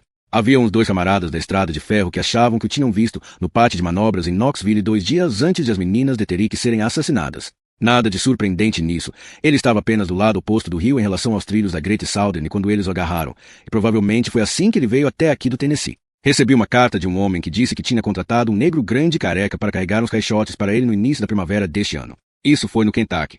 Mandei-lhe uma foto de Coffey e ele disse que esse era o homem. Mas, além disso, Hammersmith encolheu os ombros e abanou a cabeça. Isso não lhe parece um pouco estranho? Parece-me muito estranho, Sr. Edgecombe. É como se ele tivesse caído do céu. E ele próprio não ajuda em nada. Não consegue se lembrar da semana anterior a que começa. Não, não consegue, disse eu. Como é que você explica isso? Estamos numa depressão, disse ele. É assim que eu explico. Há pessoas por tudo que é estrada. Gente de Oklahoma quer colher pêssegos na Califórnia. Os brancos pobres de debaixo dos vagões ferroviários querem fabricar carros em Detroit. Os negros do Mississippi querem subir para a Nova Inglaterra e trabalhar nas fábricas de calçados ou de têxteis. Todos, negros tanto quanto brancos, pensam que vai ser melhor depois da próxima colina. É o maldito estilo de vida norte-americano. Até mesmo um gigante como Coffey não é notado em todo lugar por onde passa. Isto é, até que resolve matar duas menininhas. Menininhas brancas. Você acredita nisso? Perguntei. Ele me dirigiu uma expressão vazia com o rosto fino demais. Às vezes sim, respondeu. A mulher dele se inclinou para fora da janela da cozinha como um maquinista na cabina de uma locomotiva e berrou. Crianças, os biscoitos estão prontos. Voltou-se para mim. O senhor gostaria de um biscoito de aveia com passas, Sr. Edgecombe? Tenho certeza de que estão deliciosos, senhora, mas desta vez não vou aceitar. Está bem, disse ela e recolheu a cabeça para dentro. Você viu as cicatrizes nele? Perguntou Hammersmith de repente. Ele ainda estava observando as crianças, que não conseguiam convencer-se a deixar os prazeres do balanço, nem mesmo pelos biscoitos de cevada com passas. Vi, mas fiquei surpreso de que ele as tivesse visto. Ele viu minha reação e deu uma risada. A única grande vitória do advogado de defesa foi fazer Coffey despir a camisa e mostrar aquelas cicatrizes para o júri. O promotor, George Peterson, protestou como o diabo, mas o juiz autorizou. O velho George podia ter economizado a saliva. Os júris aqui por estas bandas não compram toda essa baboseira psicológica sobre como as pessoas que foram maltratadas não são capazes de se controlar. Acham que as pessoas são capazes de se controlar. É um ponto de vista com o qual simpatizo muito. Mas mesmo assim, aquelas cicatrizes eram muito horrorosas. Notou alguma coisa especial nelas? Edgecombe tinha visto o homem no chuveiro e tinha notado muito bem. Sabia exatamente a que ele estava se referindo. Elas são todas partidas, quase formando um quadriculado. Você sabe o que isso significa. Alguém o espancou quando ele era um garoto até expulsar todos os demônios de dentro dele, disse eu, antes de ele crescer. Mas não conseguiram expulsar os demônios, não é, Edgecombe? Deviam ter economizado os castigos e simplesmente tê-lo afogado no rio como um gatinho desgarrado. Você não acha? Suponho que teria sido hábil simplesmente concordar e dar-o fora dali, mas não pude. Eu o tinha visto, e também o tinha sentido. Sentirá o toque das mãos dele. Ele é estranho, disse eu, mas não parece haver nenhuma violência real dentro dele. Sei como ele foi encontrado, e é difícil casar isso com o que eu vejo todos os dias no bloco. Conheço homens violentos, Sr. Hammersmith. É claro que era em Varton que estava pensando. Varton estrangulando de Stanton com a corrente dos pulsos e berrando. Oba, meninos. Que festança, não? Agora ele me estava observando atentamente, com um pequeno sorriso incrédulo do qual não gostei nem um pouco. Você não veio até aqui para descobrir se ele poderia ou não ter assassinado outras menininhas em algum outro lugar, disse ele. Você veio até aqui para ver se eu acho que ele fez mesmo isso. É isso, não é? Confesse, Edgecombe. Engoli o resto da minha bebida, coloquei a garrafa junto da dele sobre a mesinha e disse, então, você acha? Crianças. Chamou com um berro para o sopé da colina, inclinando-se um pouco na cadeira. Venham para cá agora e comam os biscoitos. Depois se recostou na cadeira novamente e olhou para mim. Aquele sorrisinho, aquele de que eu não gostara nem um pouco, tinha reaparecido. Vou lhe contar uma coisa, disse ele. Aliás, você deve prestar atenção, porque isso pode muito bem ser algo de que você precisa saber. Estou escutando. Nós tínhamos um cachorro chamado Sir Galahad, falou e apontou com o polegar para a casa de cachorro. Um bom cão. Nenhuma raça em especial, mas manso. Tranquilo. Pronto para lamber a mão ou ir apanhar um pedaço de pau. Há uma porção de vira-latas como ele. Não é o que você diria? Encolhi os ombros e assenti com a cabeça. Sob muitos aspectos, um bom vira-lata é como seu negro, disse ele. Você chega a conhecê-lo e normalmente você passa a gostar dele. Não tem nenhuma utilidade em particular, mas você o mantém por aí porque pensa que ele ama você. Se tiver sorte, Sr. Edgecombe, nunca vai descobrir que não é bem assim. Cynthia e eu não tivemos tanta sorte. Deu um suspiro, um som longo e seco, como o vento vasculhando por entre as folhas caídas. Tornou a apontar para a casa do cachorro. Me perguntei como eu podia não ter percebido antes o aspecto geral de abandono ou o fato de que muitos dos cocos tinham ficado esbranquiçados, poeirentos na parte de cima. Eu costumava limpar a sujeira dele, falou a Smith, e consertar o telhado da casinhola para protegê-lo da chuva. Nesse sentido também Sir Galahad era como seu negro sulista, que não é capaz de fazer essas coisas para si próprio. Agora eu nem toco nela, não cheguei perto dela desde o acidente. Se é que se pode chamar de acidente. Fui até lá com meu rifle e matei-o com um tiro, mas desde então não voltei lá. Não consigo criar coragem para ir, mas imagino que, com o tempo, irei. Vou limpar os detritos e demolir a casa. Nessa hora as crianças vieram, e de súbito não queria que elas viessem. De súbito isso era o que eu menos queria no mundo. A menininha estava bem, mas o menino... Subiram ruidosamente os degraus, olharam para mim, deram umas risadinhas e então foram na direção da porta da cozinha. Caleb chamou a Mary Smith. Venha cá. Só por um segundo. A menininha, sem dúvida a gêmea dele, ele tinha que ter a mesma idade, cerca de 4 anos. Continuou e entrou na cozinha. O garotinho veio até o pai, olhando para os pés. Ele sabia que era feio. Acho que tinha apenas 4 anos, mas é suficiente para alguém saber que é feio. O pai pôs 2 dedos sobre o queixo do menino e tentou erguer-lhe o rosto. Inicialmente o menino resistiu, mas quando o pai disse, por favor, filho, em tom de doçura, tranquilidade e amor, ele fez como o pai pedirá. Uma enorme cicatriz circular descia dos cabelos pela testa, passava por um olho morto e vesgo, até o canto da boca, que tinha sido desfigurada num esgar que parecia o riso zombeteiro de um jogador ou talvez de um cafetão. Uma das bochechas era lisa bonita, a outra era toda encrespada como o toco de uma árvore. Acho que houvera um buraco ali, mas isso, pelo menos, tinha cicatrizado. Ele tem um dos olhos, disse a Miss Smith, acariciando a face encrespada do menino com os dedos delicados de quem ama. Acho que ele teve sorte de não estar cego. Nós nos ajoelhamos e agradecemos a Deus por isso, pelo menos. Né, Caleb? Sim, senhor, disse o menino encabulado, o menino que ia ser espancado sem piedade no pátio no recreio por valentões rindo e debochando dele ao longo de todos os seus anos infelizes de colégio. O menino que nunca seria convidado para brincar de verdade ou consequência ou de médico. O menino que provavelmente nunca dormiria com uma mulher que não tivesse que ser paga quando crescesse para as necessidades e os tempos de homem adulto. O menino que iria sempre ficar parado do lado de fora do círculo iluminado e cálido dos seus colegas. O menino que iria olhar para si mesmo no espelho durante os próximos 50, 60 ou 70 anos da sua vida e pensar feio, feio, feio. Vai, pegue os seus biscoitos, falou o pai, e beijou a boca zombeteira do filho. Sim, senhor, disse Caleb e saiu correndo para dentro.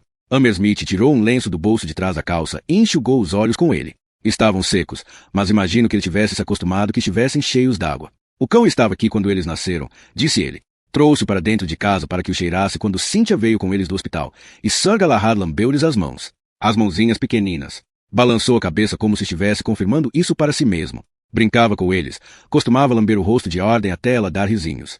Caleb costumava puxar-lhe as orelhas, e quando estava começando a aprender a andar, às vezes dava volta no quintal segurando a cauda de Galahad. O cão nunca chegou nem mesmo a rosnar para ele. Para nenhum dos dois. Agora as lágrimas estavam vindo.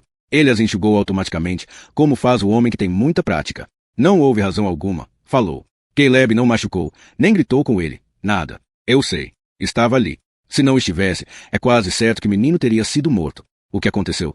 Senhora Edgecombe, foi nada. O menino simplesmente colocou o rosto de um certo jeito bem na frente da cara do cachorro e deu na mente de Sir Galahad, o que quer que sirva de mente para um cachorro, de lançar-se sobre ele e morder. Matar, se pudesse. O menino estava ali na frente dele, e o cão mordeu. E foi isso que aconteceu com o Coffey. Ele estava lá, viu-as na varanda, pegou-as, estuprou-as, matou-as.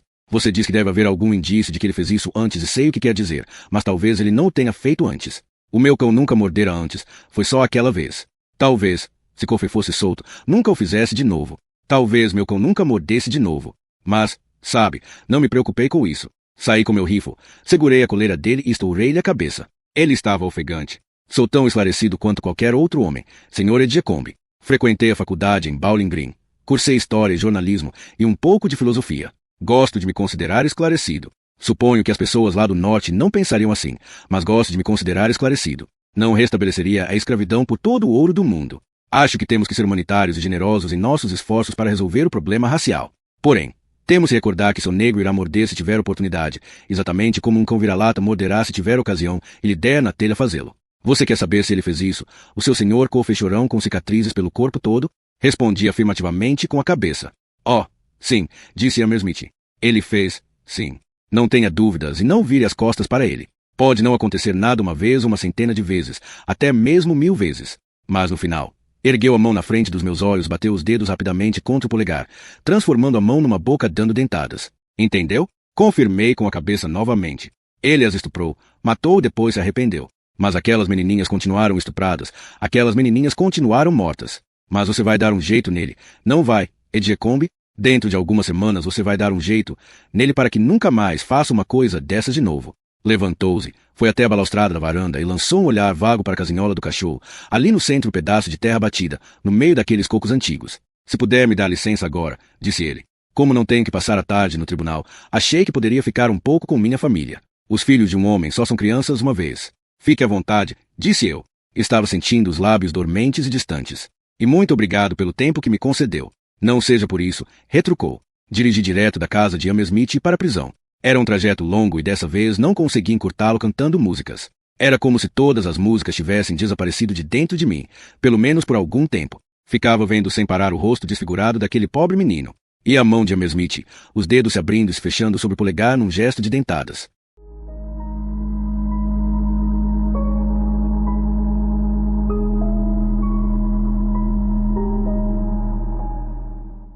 Capítulo 5. Logo no dia seguinte, Wild Bill Wharton fez sua primeira viagem para a solitária. Passou a manhã e a tarde tão sossegado, bonzinho como o cordeirinho de Mary, um estado que nós logo constatamos que não era natural nele, pressagiava encrenca. Depois, por volta das 19h30, Harry sentiu alguma coisa quente respingar na barra da calça do uniforme que tinha vestido limpo bem naquele dia. Era mijo. William Wharton estava de pé junto das grades da cela, exibindo seus dentes escuros num sorriso largo, mijando em cima da calça e dos sapatos de Harry Terwilliger. O sujo filho da puta deve ter ficado prendendo o dia inteiro, disse Harry mais tarde, ainda enojado e indignado. Bem, com isso acabou. Estava na hora de mostrar a William Wharton que mandava no bloco e Harry veio nos buscar, a mim e a Brutal, e eu alertei Dee e Percy, que também estavam de serviço. Lembre-se de que, naquela altura, tínhamos 3 presos e estávamos no que chamávamos de cobertura completa, com meu grupo de serviço das 7 da noite até as 3 da madrugada, quando havia maior probabilidade de surgir encrenca, e 2 outras equipes cobrindo o resto do dia. Essas outras equipes eram compostas sobretudo por temporários, com Bill Dodge geralmente na chefia. Levando tudo em conta, não era um modo ruim de conduzir as coisas, e eu achava que, quando conseguisse transferir Percy para o período diurno, a vida ficaria ainda melhor. Contudo, nunca cheguei a fazer isso. Às vezes me pergunto se as coisas teriam sido diferentes se o tivesse feito. Enfim, havia uma saída de água grande no galpão de depósito, do lado oposto à velha fagulha, e Dee e Percy conectaram nele uma mangueira de lona. Depois ficaram junto da válvula que abriria a saída de água caso fosse necessário. Brutal e eu fomos depressa até a cela de Wharton, onde ele ainda estava de pé, ainda sorrindo e ainda com a ferramenta pendurada para fora da calça. A última coisa que eu fizera na noite anterior, antes de ir para casa, tinha sido retirar a camisa de força da solitária e atirá-la numa prateleira na minha sala, pensando que poderíamos precisar dela para nossa nova criança problema. Agora estava com ela numa das mãos, com o dedo indicador enfiado numa das tiras de lona. Harry vinha atrás de nós, puxando o bico da mangueira, que ia por dentro da minha sala, descia pelos degraus do depósito, até o tambor de onde Dee e Percy a iam soltando o mais rápido possível. Ei, vocês gostaram disso? Perguntou Wild Bill. Estava rindo como um garoto num parque de diversões, rindo tanto que mal conseguia falar e lágrimas grossas lhe rolavam pelo rosto. Vocês vieram tão depressa que acho que sim. No momento estou cozinhando os cocos para ir junto. Grandes e macios. Eles vão estar prontos amanhã. Ele viu que eu estava destravando a porta da cela e seus olhos se apertaram. Viu que Brutal estava segurando o revólver numa das mãos e o cacetete na outra, e apertou os olhos ainda mais. Vocês podem entrar aqui andando, mas vão sair deitados. Billy the Kid vai garantir isso. Falou para nós. Seus olhos se voltaram para mim. E se você pensa que vai me meter nesse paletó de maluco, pode ir mudando de ideia. Seu cavalo velho. Não é você quem manda andar ou pular por aqui. Retruquei. Você devia saber disso, mas acho que é imbecil demais para aprender sem uma pequena lição. Terminei de destravar a porta e a fiz correr sobre os trilhos. Varton recuou para o catre, com o pinto ainda pendurado para fora da calça. Estendeu as mãos para mim, com as palmas para cima, e então me chamou com os dedos. Venha, seu filho da puta medonho, disse ele. Vai haver uma lição. Sim, senhor, mas esse garotão aqui está bem posto para ser o professor. Desviou o olhar e o sorriso de dentes escuros para Brutal. Venha, grandalhão, você primeiro. Dessa vez você não vai nem poder vir por trás de mim. Largue esse revólver. Você não vai atirar mesmo, não você. A gente vai sair na mão, de homem para homem. Ver quem é o Melia. Brutal entrou na cela, mas não na direção de Varton. Logo que passou pela porta, moveu-se para a esquerda e Varton arregalou os olhos quando viu a mangueira de incenso apontada para ele. Não, vocês não vão fazer isso, falou. Oh não, vocês, Zane, berrei. Abra, toda. Varton saltou para a frente e Brutal lhe acertou uma boa e rápida cacetada, o tipo de cacetada que tenho certeza de que era o sonho de Percy, no meio da testa, dando com o cacetete bem acima das sobrancelhas. Varton, que parecia achar que nós nunca tínhamos tido problemas antes de vê-lo, caiu de joelhos, os olhos abertos, mas cegos. Depois veio a água. Harry foi forçado a dar um passo meio desequilibrado para trás por causa da pressão e depois se manteve firme, segurando o bico nas mãos, apontado como um revólver. O jato pegou Wild Bill Varton bem no meio do peito, fez com que ele desse uma meia volta e empurrou para trás, para debaixo do catre. Adiante, no corredor, Delacroix estava saltando de um pé para o outro, cacarejando num tom agudo e xingando John Coffey, pedindo a ele que contasse o que estava acontecendo, quem estava ganhando, se aquele granfo do garoto novo estava gostando daquele tratamento chinês com água. John não disse nada, apenas ficou ali de pé em silêncio, com sua calça curta demais e seu chinelo de presidiário. Dei só uma olhada rápida para ele, mas foi bastante para observar aquela mesma expressão antiga, triste e serena ao mesmo tempo. Era como se já tivesse visto tudo isso antes, não uma nem duas, mas milhares de vezes. Feche a água. Berrou Brutal por cima do ombro, então correu para diante na cela. Meteu as mãos nos sovacos de Varton, que estava semiconsciente, tirou-o de debaixo do catre. Varton estava tossindo e emitindo um som feito glu-glu. O sangue escorria para os olhos estonteados por cima das sobrancelhas, onde o bastão de Brutal tinha aberto uma linha na pele. Brutal e eu tínhamos transformado o negócio da camisa de força numa arte. Tínhamos treinado com ela como uma dupla de cômicos de teatro-revista montando uma dancinha. De vez em quando esse treinamento compensava. Naquele momento, por exemplo, Brutal pôs Varton sentado e segurou seus braços estendidos na minha direção do mesmo jeito que uma criança estenderia os braços de uma boneca de trapo. Os olhos de Varton estavam começando a recuperar a consciência, junto com a noção de que, se não começasse a lutar imediatamente, seria tarde demais. Mas as linhas de comunicação entre o cérebro e os músculos ainda não estavam funcionando, e antes que ele as pudesse consertar, tinha enfiado as mangas da camisa pelos braços dele e Brutal estava fivelando as correias nas costas. Enquanto ele cuidava disso, peguei as tiras dos punhos, puxei os braços de Varton em volta dos lados e juntei seus pulsos com outra tira de lona. Ele acabou parecendo que estava abraçando a si mesmo. Maldito seja, seu grandalhão imbecil. Como é que estão indo com ele? Berrou Delacroix. Escutei o Sr. Guizos guinchar, como se ele também quisesse saber. Percy chegou, a camisa molhada e grudada por causa da sua luta com a mangueira, o rosto iluminado de excitação. Dean veio atrás dele, usando um colar de hematomas arroxeados em volta do pescoço e parecendo bem menos excitado. Agora vamos, Wild Bill, falei, e pus Varton de pé com um puxão. Vamos dar um passeiozinho. Não me chame assim. Gritou Varton num tom agudo, e acho que, pela primeira vez, estávamos vendo seus verdadeiros sentimentos e não apenas a camuflagem na pele de um animal esperto. Wild Bill e Coke não era nenhum herói. Nem nunca lutou com um urso, nenhum com uma faca Bowie. Também não. Ele não passava de mais um mateiro e homem da lei. O burro do filho da mãe se sentou de costas para a porta e foi morto por um bêbado. Meu paizinho do céu, uma aula de história. Exclamou Brutal e empurrou Varton para fora da cela. Um sujeito nunca sabe o que o espera quando bate o ponto aqui, só que provavelmente vai ser agradável. Mas com tantas pessoas agradáveis por aqui, é mais ou menos lógico, não é? E sabe o que mais? Muito em breve você próprio vai virar história, Wild Bill. Por enquanto, você vai andando pelo corredor. Temos um quarto para você. Uma espécie de quarto para se acalmar. Varton deu um grito furioso e inarticulado e se atirou sobre Brutal, apesar de agora estar afivelado bem apertado na camisa de força, com os braços presos nas costas. Percy fez menção de sacar o cacetete, a solução Vetmore para todos os problemas da vida, e Dean pôs a mão sobre seu pulso. Percy lançou-lhe um olhar intrigado, meio indignado, como dizendo que, depois que Varton fizera ele, Dean deveria ser a última pessoa no mundo a querer retê-lo. Brutal empurrou Varton para trás. Eu segurei e empurrei para Harry. E Harry impeliu-o pelo corredor verde, fazendo passar por Delacroix de olhos arregalados pelo impassível Coffey. Varton correu para evitar cair de cara no chão, cuspindo palavrões o tempo todo. cuspindo do mesmo jeito que um maçarico cospe fagulhas. Nós o jogamos de encontro às grades da última cela do lado direito, enquanto Dean, Harry e Percy, que, por essa vez, não estavam se queixando de estar sendo injustamente obrigado a trabalhar demais, arrancavam todo o entulho de dentro da solitária. Enquanto faziam isso, tive uma pequena conversa com o Varton. Você pensa que é durão, disse eu. E talvez seja, meu filho, mas aqui dentro ser durão não faz diferença. Seus dias de confusão terminaram. Se você não nos der trabalho, nós não daremos trabalho a você. Se você criar problemas, no fim vai morrer do mesmo jeito, só que nós vamos afiá-lo como uma ponta de lápis antes de você ir embora. Vocês vão ficar tão felizes de ver o meu fim, disse Varton com a voz rouca. Estava lutando para se livrar da camisa de força, embora devesse saber que não ia adiantar nada, e seu rosto estava vermelho como um tomate. E, até ir embora, vou fazer um inferno da vida de vocês. Arreganhou os dentes para mim como um babuíno raivoso. Se isso é tudo que você quer, fazer um inferno das nossas vidas, pode parar agora, porque já conseguiu, disse Brutal. Mas, no que se refere ao tempo que vai passar no corredor verde, Varton, para nós não faz a menor diferença se você vai passá-lo todo no quarto com as paredes acolchoadas. E você pode ficar usando esse maldito casaco de maluco até que seus braços fiquem com gangrena por falta de circulação e lhe caiam dos ombros. Fez uma pausa. Não vem muita gente por aqui, você sabe. E se pensa que alguém se importa com o que acontecer com você, é melhor pensar de novo. Para o mundo em geral, você já é um fora da lei morto. Varton estava observando Brutal atentamente, e a cólera estava se esvanecendo do seu rosto. Deixe-me sair daqui, disse numa voz apaziguadora, uma voz normal e razoável demais para merecer confiança. Vou me portar bem. Palavra de índio. Harry apareceu no portal da cela. O final do corredor parecia uma venda de liquidação, mas arrumaríamos tudo bem depressa depois. Já tínhamos feito isso antes, conhecíamos a rotina. Tudo pronto, disse Harry. Brutal agarrou a protuberância na lona onde estava o cotovelo direito de Varton e puxou para ficar de pé. Vamos, Wild Billy, e veja o lado positivo. Você vai ter pelo menos 24 horas para aprender a nunca se sentar de costas para a porta e nunca ficar com ases e oitos. Deixe-me sair daqui, disse Varton. Olhou de Brutal para Harry e para mim, a vermelhidão voltando a se espalhar pelo rosto. Vou me comportar. Estou lhe dizendo que aprendi a lição.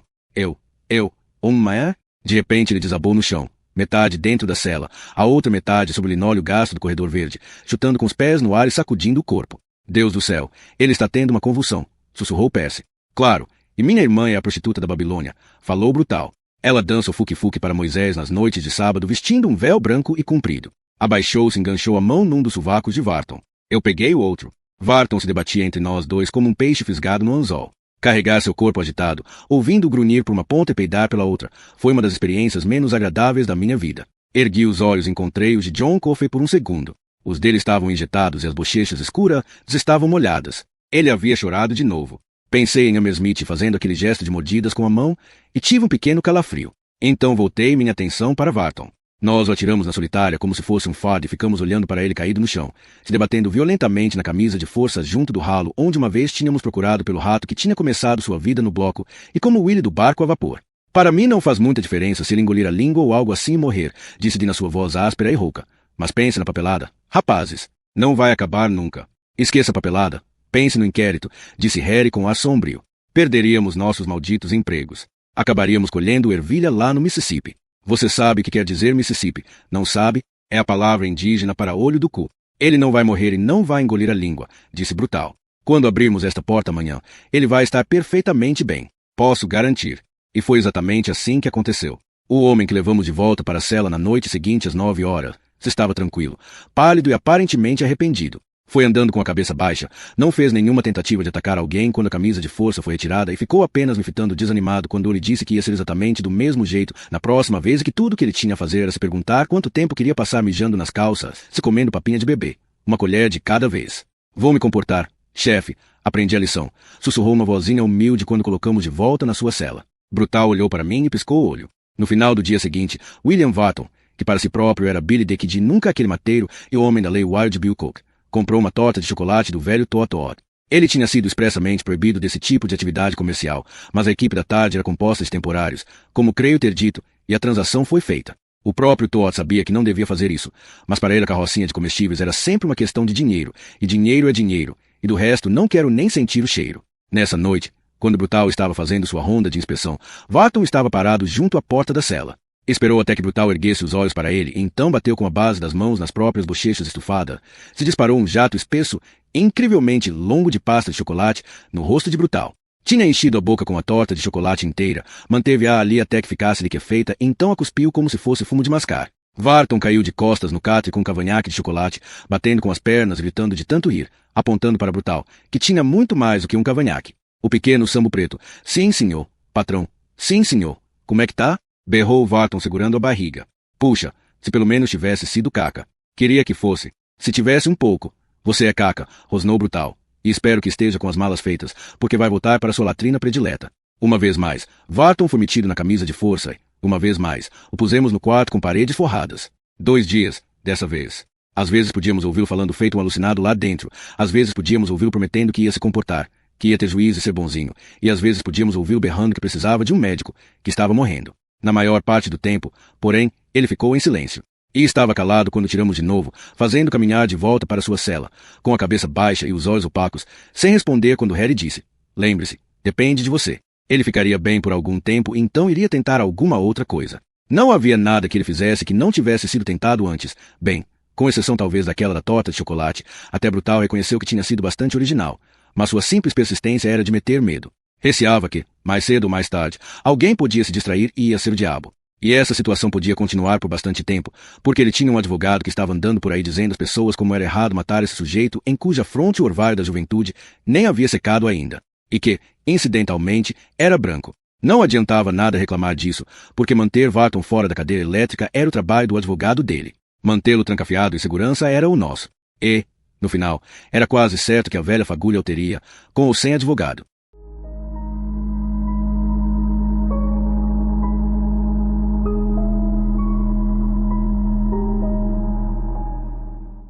Capítulo 6.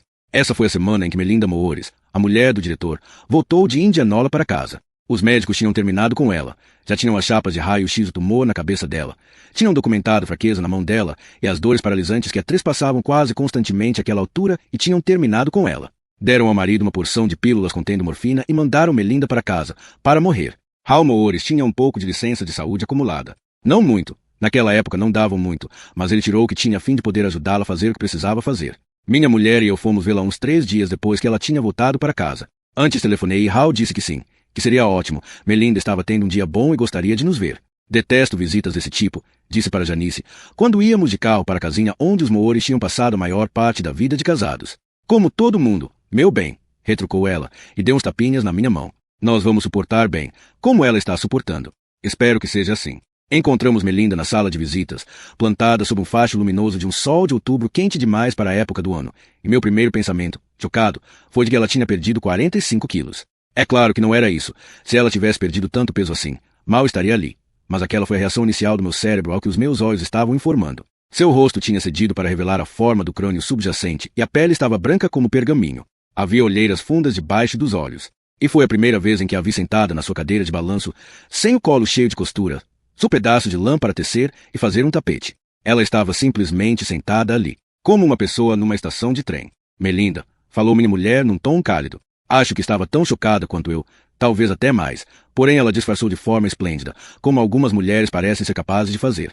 Foi até Melinda, ajoelhou-se numa perna ao lado da cadeira de balanço na qual estava sentada a mulher do diretor e pegou uma de suas mãos. Quando ela fez isso, meu olhar caiu por acaso no tapete azul diante da lareira. Ocorreu-me que ele deveria ter o mesmo tom de limões velhos, porque agora essa sala era apenas uma outra versão do corredor verde. Trouxe-lhe um pouco de chá, disse Jean, daqueles que eu mesma faço. É um bom chá calmante. Deixei-o na cozinha. Muito obrigada, querida, falou Melinda. Sua voz tinha um tom velho e enferrujado. Como é que você está se sentindo, querida? Perguntou minha mulher. Melhor, respondeu Melinda na sua voz ferrujada e arranhada. Não a ponto de querer ir a um baile, mas pelo menos hoje não estou com dores. Eles me deram umas pílulas para as dores de cabeça. Às vezes elas até funcionam. Que bom, não é? Mas não consigo segurar bem. Alguma coisa aconteceu. Com a minha mão. Ela ergueu, olhou-a como se nunca tivesse visto antes, depois abaixou de volta para o colo. Alguma coisa aconteceu com meu corpo todo. Pôs-se a chorar de um modo silencioso que me fez pensar em John Coffey. Começou a tilintar de novo na minha cabeça aquela coisa que ele tinha dito. Ajudei com o que você tinha. Não ajudei? Ajudei com o que você tinha. Não ajudei?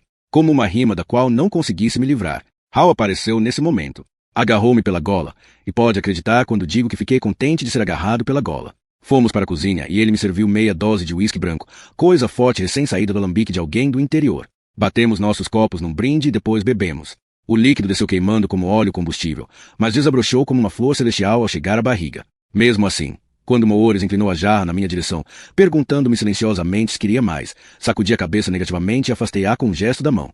Wild Bill Varton não estava na camisa de força, pelo menos por enquanto, e não seria seguro chegar perto de onde ele estivesse com a cabeça enevoada pelo álcool, nem mesmo com grades nos separando. Não sei por quanto tempo mais consigo aguentar isso, Paul, disse em voz baixa. Uma moça vem todas as manhãs para me ajudar com ela, mas os médicos dizem que ela pode perder o controle dos intestinos e...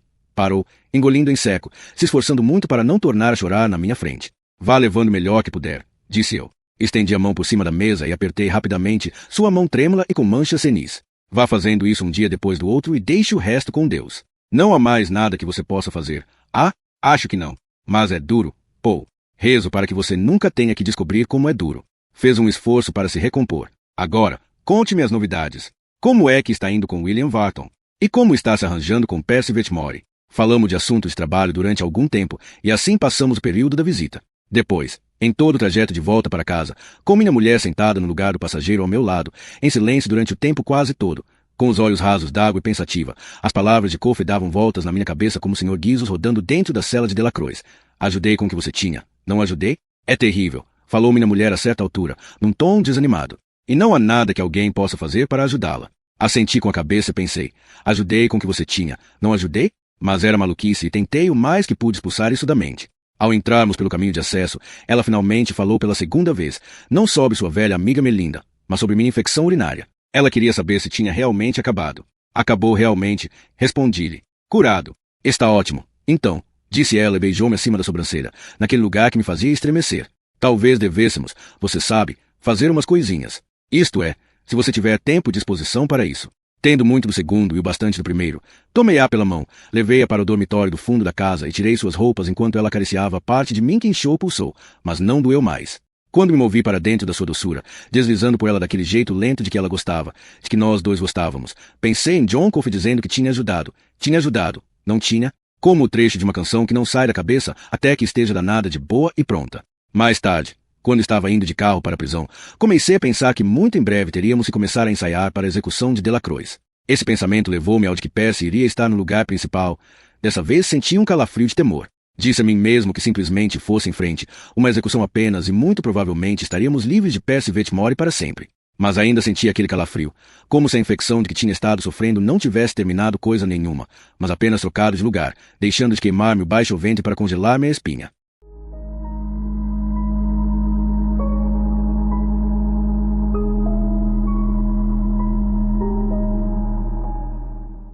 Capítulo 7. Vamos, disse Brutal a Delacroix na noite seguinte. Nós vamos dar uma voltinha. Você, eu e o Sr. Guizos. Delacroix olhou para ele desconfiado. Depois esticou a mão para baixo, para dentro da caixa de charutos buscando o rato. Ficou com ele na mão em concha e olhou para Brutal com os olhos apertados. Do que você está falando? Perguntou. Hoje é uma grande noite para você e o Sr. Guizos, disse Dee, quando ele e Harry se juntaram a Brutal. O colar de hematomas em volta do pescoço de Dean tinha assumido uma desagradável coloração amarela, mas pelo menos ele podia falar de novo sem parecer um cão ladrando para um gato. Olhou para Brutal. Você acha que devemos pôr os grilhões nele, Bruto? Brutal deu a impressão de estar refletindo sobre isso. Não. Falou finalmente. Ele vai se comportar. Não vai. Deu? Os dois. Você e o rato. Afinal de contas, vocês vão se exibir para alguns altos figurões hoje de noite. Percy e eu estávamos parados junto da mesa da guarda observando isso. Percy com os braços cruzados e um sorrisinho de desprezo nos lábios. Depois de algum tempo, tirou do bolso seu pente de chifre e pôs-se a pentear os cabelos. John Coffey também estava observando, de pé, em silêncio, junto das grades de sua cela. Varton estava deitado no catre, olhando para o teto e ignorando o espetáculo. Ele ainda estava sendo bonzinho, embora o que ele chamava de bonzinho fosse o que os médicos em Briaride chamavam de catatônico. E havia uma outra pessoa lá também. Ele estava escondido no meu escritório, mas a sombra magricela dele caía para fora da porta, sobre o corredor verde. De que se trata, seu Granfol? Perguntou Deu num tom queixoso, encolhendo os pés para cima do catre quando Brutal destravou as fechaduras duplas na porta da cela e correu lá para abri-la. Os olhos dele saltavam entre os três. Bem, vou lhe dizer, falou Brutal. O Sr. Moores vai estar ausente por uns tempos. A mulher dele está com uns problemas, como você já deve saber. De modo que o Sr. Anderson está encarregado da prisão, o Sr. Curtis Anderson. É mesmo? O que isso tem a ver comigo? Bem, respondeu Harry. O chefe Anderson ouviu falar do seu rato, deu, e quer vê-lo atuar. Ele e mais uns 6 outros camaradas estão lá na administração, só esperando que você apareça. E não são apenas uns velhos guardas de uniforme azul. Esses aí são figurões bastante importantes, bem como o Bruto falou. Acho que um deles é um político que veio da capital do estado. Delacroix ficou todo prosa com isso, e não vi nem mesmo um fiapo de dúvida no rosto dele. É claro que queriam ver o Sr. Guizos. Quem não iria querer? Ele procurou, primeiro debaixo do catre e depois debaixo do travesseiro.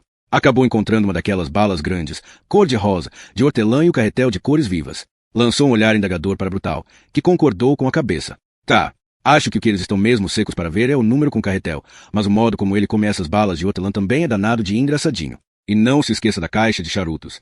Você vai precisar dela para levá-lo para o palco, certo? Delacroix pegou a caixa e colocou os acessórios do Sr. Guizos dentro dela, mas o rato ficou instalado no ombro dele. Então saiu da cela, abrindo caminho com seu peito estufado, e olhou para Dee e Harry. Vocês não vêm, rapazes? Não, disse Dee. Temos outras coisas a fazer. Mas impressionei-os. Deu. Mostre a eles o que acontece quando um filho da Louisiana baixa a lenha e realmente põe as mãos à obra. Fique tranquilo. Um sorriso se abriu no seu rosto, tão súbito e tão simples na sua felicidade que senti meu coração se partir um pouco, a despeito da coisa terrível que ele tinha feito. Que mundo esse em que vivemos? Que mundo?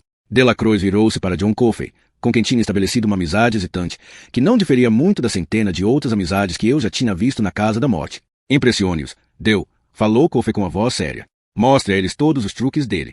Delacroix confirmou com a cabeça e pôs a mão aberta na altura do ombro. O Sr. Guizos passou para ela como se fosse uma plataforma, e Delacroix estendeu a mão na direção da cela de Coffey. John Coffey esticou um dedo enorme, que o diabo me carregue se não é verdade que aquele rato esticou o pescoço e lambeu a ponta do dedo, bem como se fosse um cachorro. Vamos, Deu. Chega de ficar enrolando, disse Brutal. Essas pessoas não vão se atrasar para um jantar quente em suas casas para ver seu rato fazer peripécias. Não era verdade, é claro. Anderson ia ficar lá até 8 horas de qualquer noite e os guardas que ele tinha puxado para lá a fim de assistir ao show de Delacroix iriam ficar até às 11 horas ou meia-noite, dependendo da hora em que seus turnos estavam previstos terminar. O político da capital estadual muito provavelmente ia acabar sendo um faxineiro de escritório usando uma gravata emprestada. Mas Delacroix não tinha como saber nada disso. Estou pronto, disse Delacroix, falando com a simplicidade de um grande astro que de algum modo conseguiu preservar o toque natural. Vamos. E quando Brutal foi conduzindo pelo corredor verde, com o Sr. Guizos empoleirado no ombro do homenzinho, Delacroix começou mais uma vez a trombetear. Messieurs et mesdames, bienvenue ao cirque de Mousy. Entretanto, mesmo estando tão profundamente mergulhado no seu próprio mundo de fantasia, passou ao largo de Percy, a quem dirigia um olhar de desconfiança. Harry e Dean pararam diante da cela vazia do lado oposto a de Varton. Aquela pessoa ainda não tinha sequer se mexido. Ficaram olhando Brutal destravar a porta que dava para o pátio de exercícios, onde outros 2 guardas estavam esperando para juntar-se a ele, e levaram Delacroix para fora, a caminho de sua apresentação especial perante os grandes potentados da penitenciária de Cold Manta. Esperamos até que a porta estivesse trancada de novo, e então olhamos na direção do meu escritório. Aquela sombra ainda estava deitada no chão, magra e faminta, e eu estava contente por Delacroix ter estado tão excitado que não a vira. Pode sair, disse eu, e vamos andar depressa, gente. Quero fazer 2 ensaios e não dispomos de muito tempo. O velho Totoot, com aparência mais animada e agitada do que nunca, caminhou até a cela de Delacroix e entrou pela porta aberta. Sentando-me, disse ele. Estou me sentando, estou me sentando, estou me sentando. Este é que é o circo de verdade, pensei, fechando os olhos por um segundo. Este é que é o circo de verdade bem aqui e nós somos todos apenas um bando de ratos amestrados. Então expulsei esse pensamento da cabeça e começamos a ensaiar.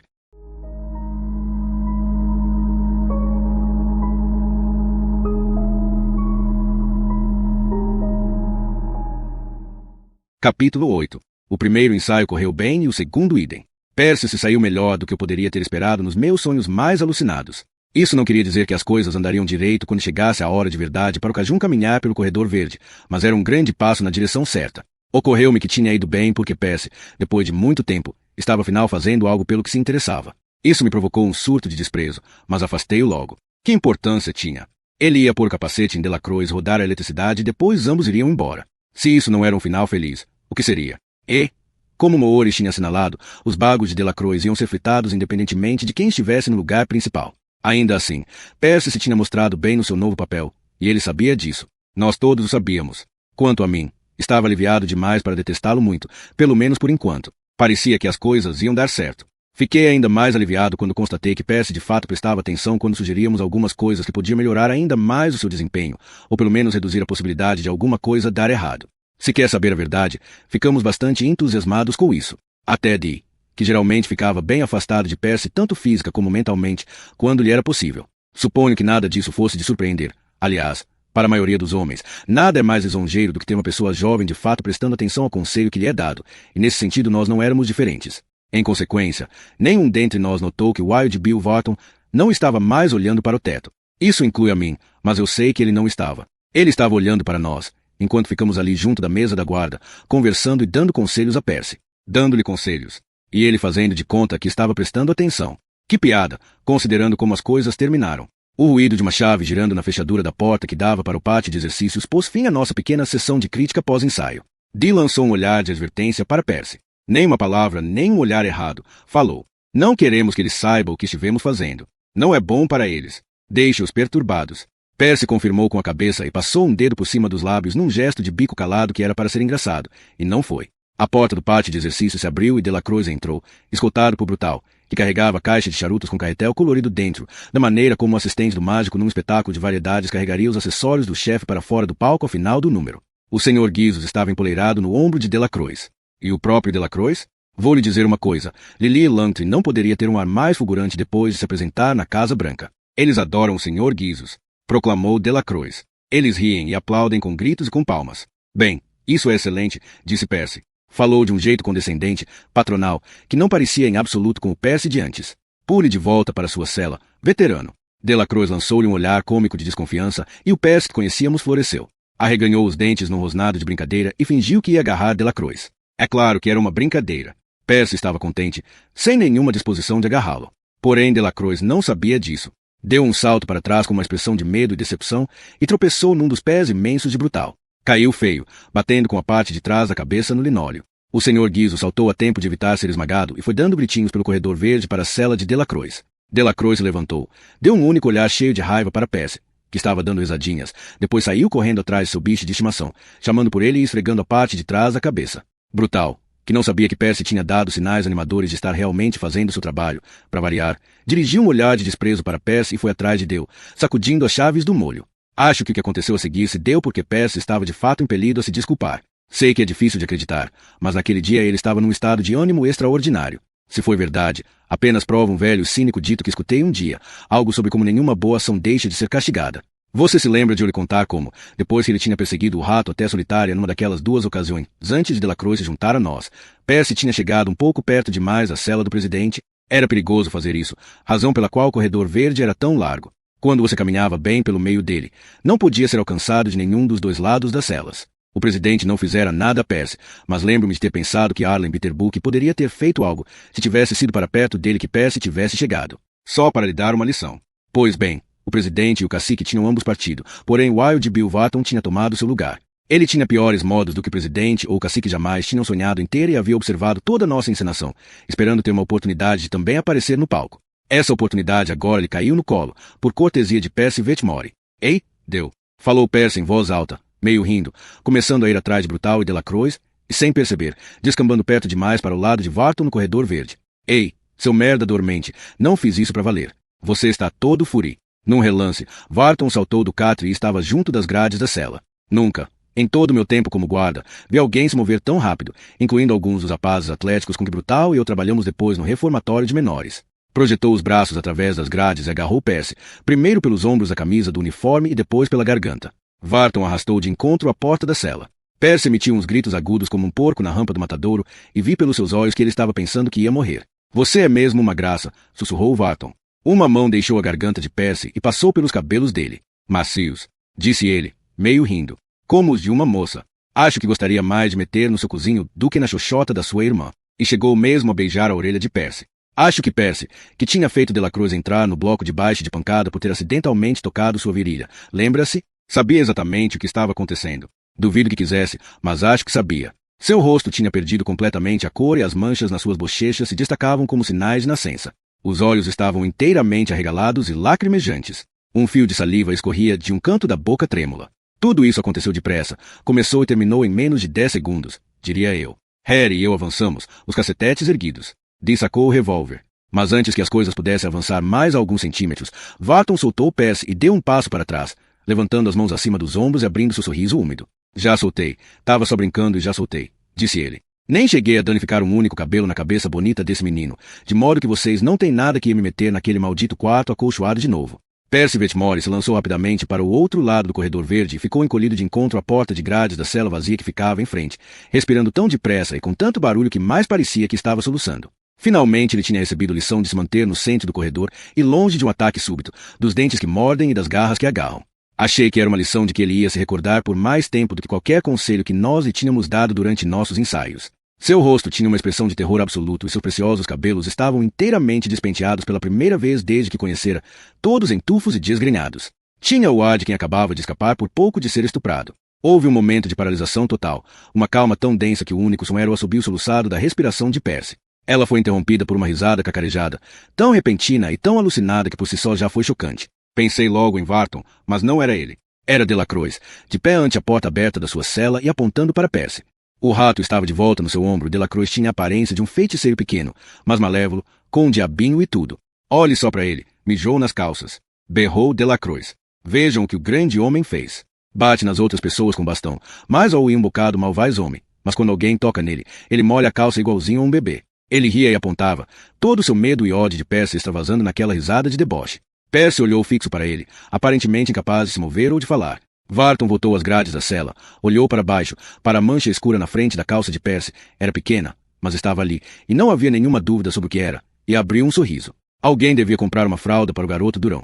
Falou ele e voltou para seu catre, dando risadas abafadas. Brutal foi até a cela de Delacroix, mas Cajun tinha se precipitado para dentro e se atirou sobre o catre antes que Brutal pudesse chegar lá. Estendi a mão e agarrei o ombro de Percy. Percy, comecei a dizer, mas não fui adiante. Ele despertou e sacudiu minha mão do ombro. Olhou para baixo, para a frente de sua calça, viu a mancha se espalhando ali e ficou vermelho como um pimentão. Ergueu novamente os olhos para mim, depois para Harry e Dee. Lembro-me de estar contente que o velho Toa-Toa já tivesse ido embora. Se ainda estivesse por ali, a história se espalharia pela prisão inteira em um só dia. E, dado o sobrenome de Percy, uma infelicidade, nesse contexto 6 era uma história que seria contada com deleite de muita gozação durante anos. Se vocês falarem sobre isso com alguém, vocês todos vão para as filas da sopa dos pobres dentro de uma semana, sussurrou feroz. Era o tipo de comentário que me teria dado vontade de sentar-lhe o braço em qualquer outra circunstância, mas, na atual, apenas fiquei com pena dele. Acho que ele viu essa pena e isso piorou as coisas ainda mais para ele, como se estivesse raspando uma ferida aberta com urtigas. O que acontece aqui dentro fica aqui dentro, disse Dean com calma. Você não precisa se preocupar com isso. Percy olhou para trás, na direção da cela de Delacroix. Brutal estava acabando de trancar a porta e, do lado de dentro, com mortal nitidez, ainda podíamos ouvir as risadinhas de Delacroix. O olhar de Percy tinha a fúria do trovão. Pensei em dizer a ele que cada um colhia o que plantava nesta vida, mas depois resolvi que talvez esse não fosse o momento certo para uma aula sobre as escrituras. Quanto a ele, começou, mas não terminou. Em vez disso, foi se afastando, de cabeça baixa, para ir ao depósito procurar uma calça seca. Ele é tão bonitinho, disse Varton num tom sonhador. Harry mandou calar a porra da boca para não ser mandado para a solitária, só por uma questão de malditos princípios. Varton cruzou os braços sobre o peito, fechou os olhos e pareceu ter adormecido.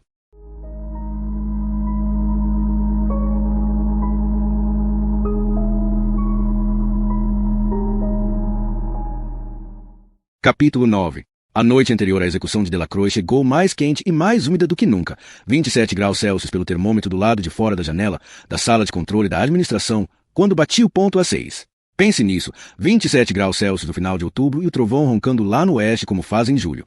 Encontrei um membro da minha congregação religiosa na cidade naquela tarde e ele me perguntou, aparentemente com seriedade, se eu achava que esse clima fora da estação podia ser um sinal do fim do mundo iminente. Respondi que certamente não, mas passou-me pela cabeça a ideia de que para Delacroix era mesmo o fim do mundo. Para ele era, sem dúvida. Bill Dodd estava de pé na porta do pátio de exercícios, tomando café e fumando um cigarrinho. Olhou para mim e falou, ora, vejam só isso. Paul Edgecombe, em tamanho natural e 2 vezes mais feio. Como é que correu o dia, Billy? Tudo bem. Delacroix? Ótimo. Ele parece compreender que é amanhã e, ainda assim, é como se não compreendesse. Você sabe como eles são quando finalmente chega o fim. Confirmei com a cabeça. E Varton? Bill deu uma risada. Que artista! Faz Jack Benny parecer um pastor protestante. Ele disse para Rolf Vettermark que tinha comido geleia de morango na xoxota da mulher dele. E o que Rolf disse? Que não era casado. Disse que Varton devia estar pensando na própria mãe. Dei uma boa gargalhada.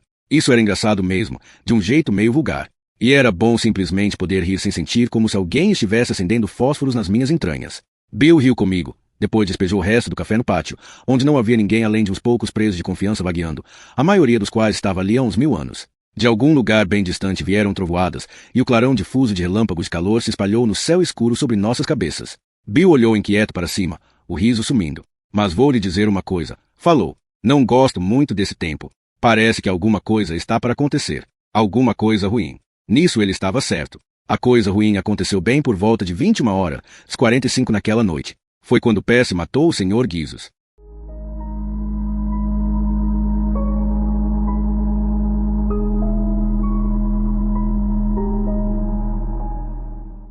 Capítulo 10. No começo parecia que ia ser uma noite bastante boa, apesar do calor.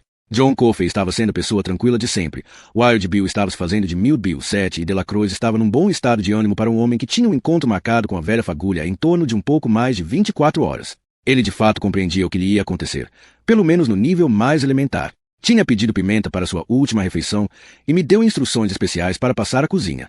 Diga a eles para caprichar naquele molho picante, disse ele. Diga a eles que quero daquele tipo que sobe mesmo na garganta e diz olá, aquele verde, nada daquele fraquinho. Essa coisa me pega de foder. Não consigo sair da privada no dia seguinte, mas acho que não vou ter esse problema dessa vez. NS Cepas? A maioria deles se preocupa com suas almas imortais com uma espécie de ferocidade idiotizada, mas Delacroix praticamente descartou minhas perguntas sobre o que ele queria em termos de consolo espiritual nas suas últimas horas. Deu achou que se aquele sujeito Schuster tinha servido para o grande cacique Bitterbook, serviria para ele também. Não. O que preocupava, tenho certeza de que você já adivinhou, era o que aconteceria com o Sr. Guizos depois que ele, Delacroix, tivesse morrido. Eu estava acostumado a passar longas horas com os condenados na noite anterior à sua última caminhada, mas essa foi a primeira vez que passei aquelas longas horas contemplando o destino de um rato. Deu considerou um cenário atrás do outro, desenvolvendo pacientemente as possibilidades na sua mente limitada. E enquanto ia pensando em voz alta, querendo prover o futuro do seu rato de estimação como se fosse uma criança que tivesse que cursar a universidade, jogava aquele carretel colorido de encontro à parede. A cada vez que fazia isso, o Sr. Guizos saltava atrás dele, pegava e depois fazia rolar de volta até o pé de Deu. Depois de um certo tempo, isso começou a me dar nos nervos. Primeiro o claque do carretel contra a parede de pedra, depois clicar diminuto das patas do Sr. Guizos. Embora fosse um número engraçadinho, depois de uns 90 minutos ficava chato. E o Sr. Guizos parecia não ficar cansado nunca. De vez em quando ele fazia uma pausa para se refrescar com um gole d'água de um pires que Delacroix mantinha especificamente para essa finalidade, ou para mastigar uma migalha cor-de-rosa de bala de hortelã e depois voltava àquela história. Várias vezes, estive a ponto de dizer a Delacroix para dar um descanso, e a cada vez me lembrava de que ele dispunha dessa noite e do dia seguinte para fazer com o Sr. Guizos essa brincadeira do carretel e depois pronto. Entretanto, perto do final, começou a ficar realmente difícil manter esse raciocínio. Você sabe como é, com um barulho que é repetido sem parar desse jeito. Depois de um certo tempo, seus nervos ficam em pandarecos. De qualquer modo, comecei a falar, e então algo me fez olhar por cima do ombro, através da porta da cela. John Coffey estava de pé junto da porta da cela dele, do lado oposto do corredor, e sacudiu a cabeça para mim. Direita, esquerda, de volta para o centro. Como se tivesse lido meu pensamento e me estivesse dizendo para mudar de ideia. Disse-lhe que providenciaria para que o Sr. Guizos fosse confiado à tia solteirona de Delacroix, aquela que lhe tinha mandado o saco grande de balas. Seu carretel colorido também podia ir junto, até mesmo sua casa. Nós íamos realizar uma coleta e fazer com que Thor abrisse mão de seu direito à caixa de coronas. Não, disse Delacroix depois de refletir um pouco.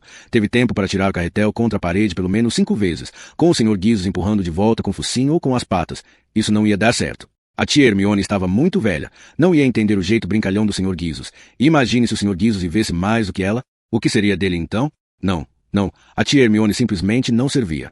Bem, então, perguntei, que tal se um de nós ficarmos com ele? Um de nós, guardas? Poderíamos mantê-lo aqui mesmo no bloco I. Não, disse Delacroix. Me agradecia muito por essa ideia, certamente, porém o Sr. Guizos era um rato que ansiava por ficar livre.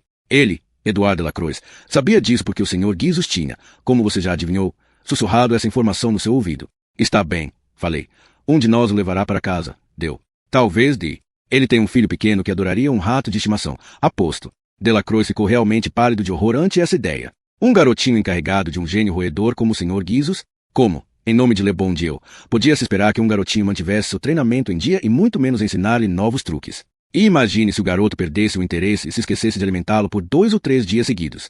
Delacroix, que tinha assado vivo 6 seres humanos numa tentativa de encobrir seu crime inicial, estremeceu com a profunda aversão de quem abomina o empalhamento de animais. Está bem, disse eu o levaria comigo. Prometa-lhes qualquer coisa. Lembre-se, nas suas últimas 48 horas, prometa-lhes qualquer coisa. Que tal? Não, senhor. Chefe Edgecombe, disse Deu num tom de quem pede desculpas. Atirou o carretel novamente. Bateu na parede, ricocheteou, girou. Então o Sr. Guizos estava em cima dele como manteiga no pão, empurrando com o focinho de volta para Delacroix. Muito obrigado, merci Belcope, mas o senhor mora no meio do bosque e o Sr. Guizos teria medo de viver dans la forêt. Eu sei por quê. Acho que posso adivinhar como é que você sabe, Deu, disse eu. Delacroix concordou com a cabeça, sorrindo. Mas vamos encontrar uma saída para isso. Pode apostar. Atirou o carretel.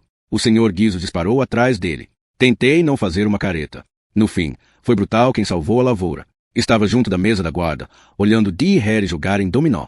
Percy também estava lá e Brutal finalmente se cansou de tentar entabular uma conversa com ele e obter em troca apenas grunhidos amuados.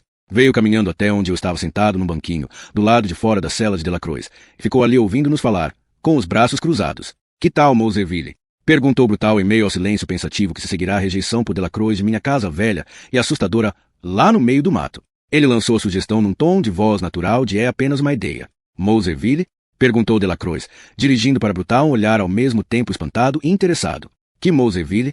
É uma atração turística lá na Flórida. Respondeu. Acho que fica em Tallahassee. Não é isso? Pô? Em Tallahassee?